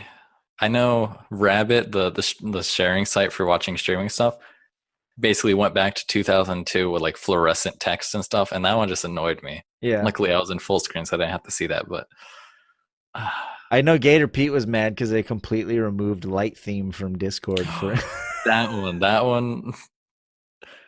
Seeing the disparity of opinion was honestly the greatest one, because I had some people be like, remove light theme, that's just a quality of life thing, and then other people were like, this honestly makes Discord unusable for me, and it was just amazing to see the difference of opinion there. That the Nintendo Direct Switch one was pretty gnarly too. I didn't see it. They basically, it was a Nintendo Direct, and it was a full-blown Direct. It was actually put out by IGN. It wasn't put out by Nintendo. But it was like the same format with the red background and the guy talking in Japanese and the subtitles the overdubbing English voice or whatever, and then he snaps and it goes to the clips. And it was basically him announcing that everything, like every time he would snap, it would be another game, like every Zelda game, like a bunch of Sony exclusives, like every time he would snap, it was another game that was coming to Switch. And at the first half, it seemed legit, like because they listed off the Zelda games first, and it was like all like literally every Zelda game you would want on the Switch. And I got legitimately excited for a second, and then he kept snapping, and then it started getting into stuff that was obviously never going to be released on the Switch, and I was like, God damn it. You rused me. But I think a smaller one that I saw on Twitter that I thought was really funny was a friend of mine, Americonga, it was someone he knew was an artist that I guess she was making him some emotes. And so he messages her like, "Hey, like, where are the emails? Like, are you done with them?" She's like, "Oh, not really. Like, I've been working on them, but I've been a bit busy." He's like, "Oh, that's fine. I found someone else. I'll just have them do it." So like, she's like really mad. Like, I was making them for you, like as a friend. I wasn't charging you anything. He's like, "Oh, don't. It's not an issue. Like, I'm paying. Like, this person's gonna do them do them for me for free as well." And so she's mad. She's like, "Fine. I just deleted them." He's like, "No, wait. It was an April Fool's joke." And he was like, "Oh man, I feel so bad now. I Hope took she- it too far." Hope she had the original files or something. Mhm. Yeah, That's- but April 1st, I woke up and I just told myself, Yep. do not believe their lies. Because I Yeah. was just like, you can't trust anything today. Yeah, my dad, I think I was at my parents' house that day. And my dad was reading some article, and it was something that was like, I could tell. And I was just like, Dad, is April Fool's. He's like, oh. Like he was getting all like worked up about some headline he read. Hmm. And I had to remind him. The one that I'm still not sure about that I never went back and checked is that they were rebooting the Ninja Turtles movies again. And I still don't know if it's too close to Yeah, like being a real exactly. thing that you're not quite sure. but Those are the ones that really work. When they're not too outlandish that you're like, oh, that's clearly fake. It's when they're really like, it could happen. And there was a post on Reddit about a guy who got himself in trouble because I think it was on Today I Fucked Up or something. And it was a guy telling a story about how on April Fool's, his entire family, his sister and his sister's husband like called a family meeting at their house and sat them all down around the table and basically told them that they were getting a divorce because like the sister's husband like cheated on her and all this stuff. And it's the two families have been family friends for like most of their lives. Like they've known each other since they were kids and now they're married. So their families are very interconnected. And so they like they were sitting around the table and they're straight up telling the whole family that they're getting a divorce because he cheated and all this stuff. And the guy's just like, "Oh, you almost got me. You almost got me. Like you guys are great actors. You should go try out for some roles. That was some quality shit. I'm not falling for this April Fool's." And it was like 100% legit. And they were actually getting a divorce and he was a cheating piece of shit, but he like thought it was this huge April Fool's joke and just like made the problem so much worse. Just the timing. Yeah. That's what makes April 1st like so bad. Because if you have like, if something legitimate comes out April 1st, no one believes it. Yeah. Yeah, you got to be what was the other one that they actually set it up a few days before April 1st? I can't remember, but there was one that they started it on like the 26th, so it seemed like a legitimate April Fool's joke. But yeah, I know some people. Dan posted a link. I'm not sure if that's the same one I read, but I know some big companies. I know Microsoft is a huge anti-April Fool's.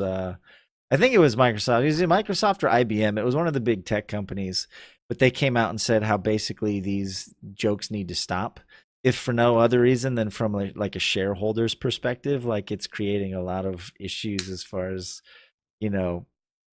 public perception and public expectations and all these things. Mm-hmm. So A lot of people are really gullible. yeah, and that's the problem is like you think, oh, no one will, like everyone, but then you never know. You can never underestimate the stupidity of some people, right? Like you'll think, oh yeah, we'll get them at first, but everyone will obviously, realize that this is a joke, right?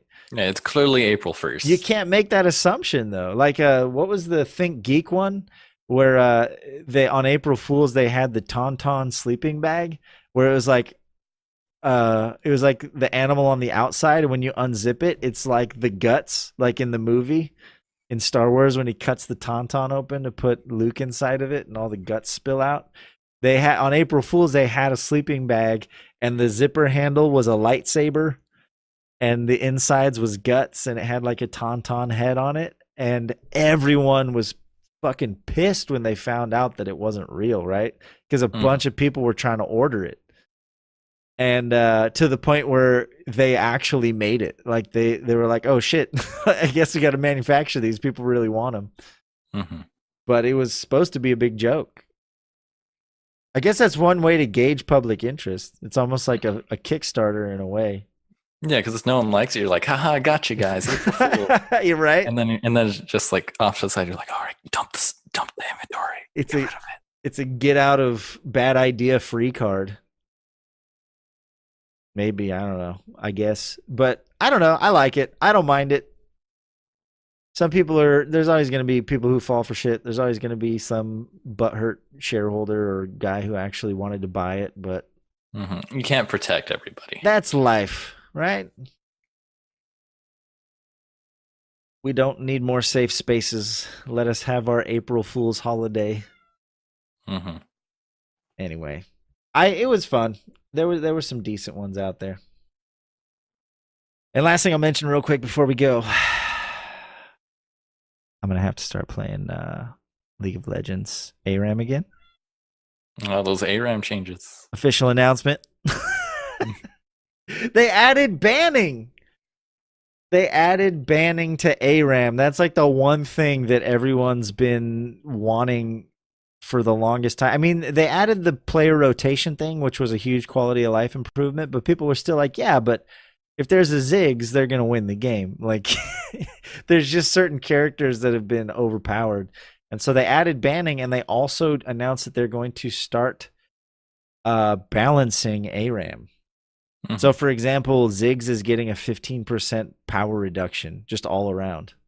Yeah, I saw like the full list. Like instead of just like tweaking abilities just for ARAM, they were just like, yeah, we're just gonna slap damage just buffs flat, and defense buffs just overall.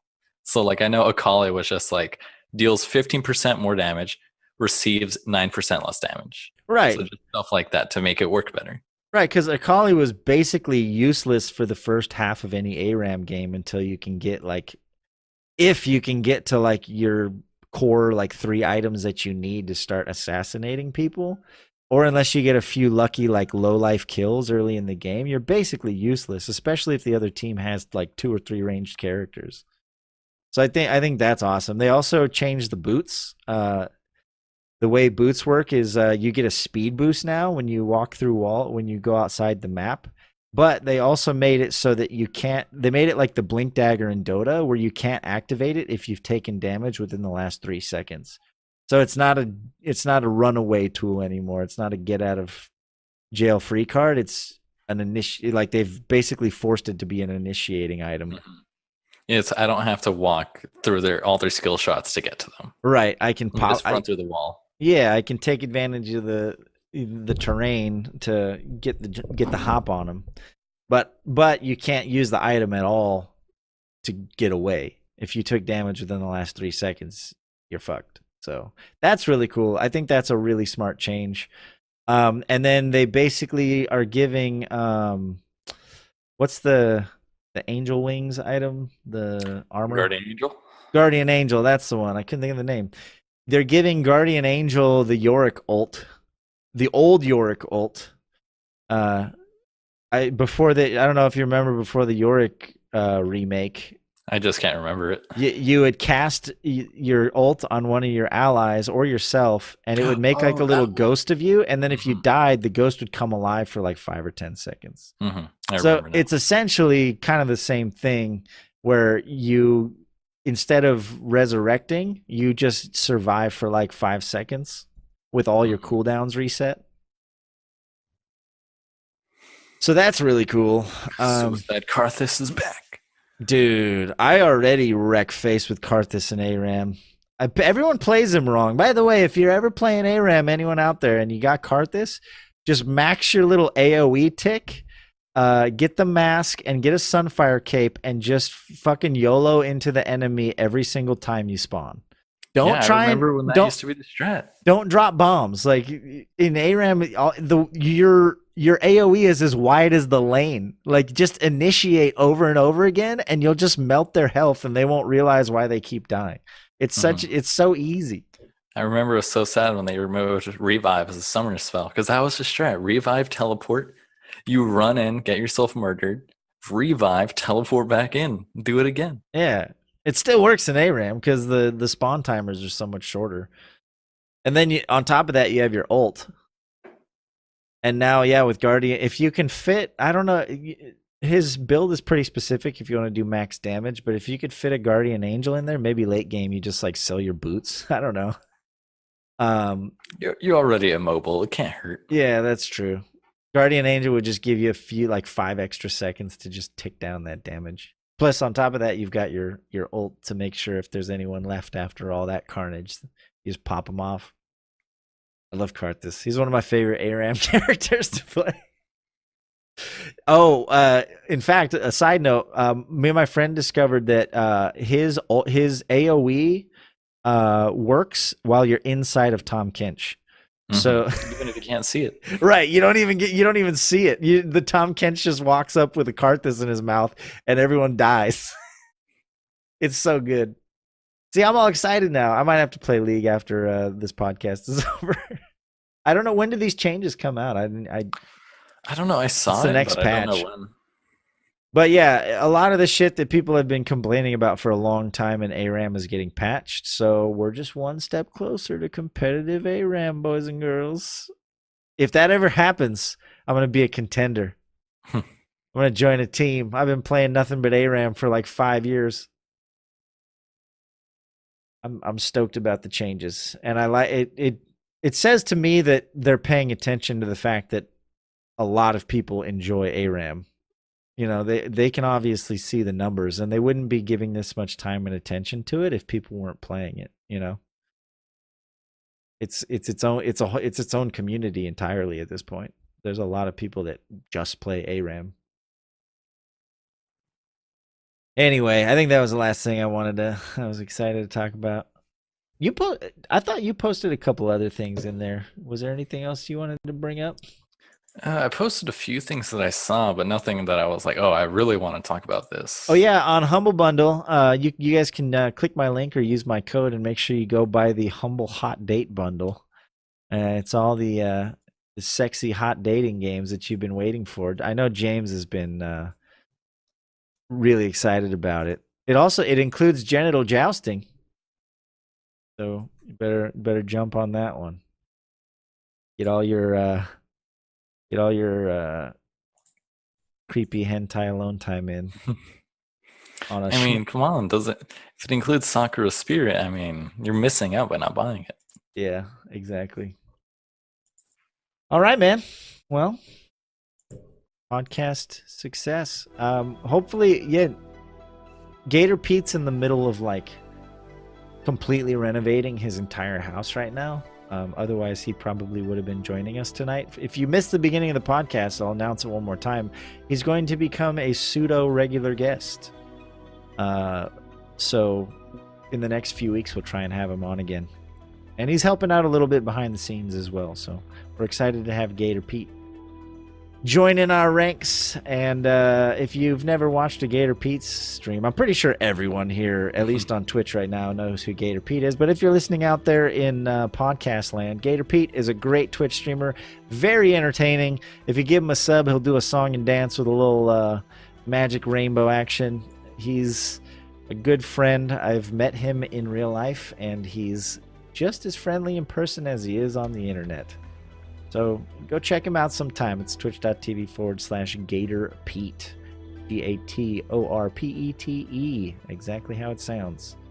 He's going to be helping us out with the podcast. He's the latest member to kind of join our team, and we're excited about it. On that note, I guess we should probably go find someone to say hi to. I'll go ahead and end the podcast and give you the closeout screen while we find someone to raid. Thank you guys for being here. James, hope you have a good week.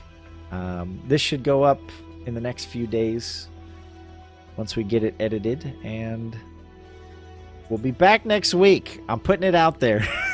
We're going to try and get back to doing this thing weekly. Is Uncle Joe's show live right now? If he is, we will definitely do that. You're doing Uncle Joe? Yes. All right. So you guys have a good one, and I'll send you over to Uncle Joe here in just a moment. Bye, everyone.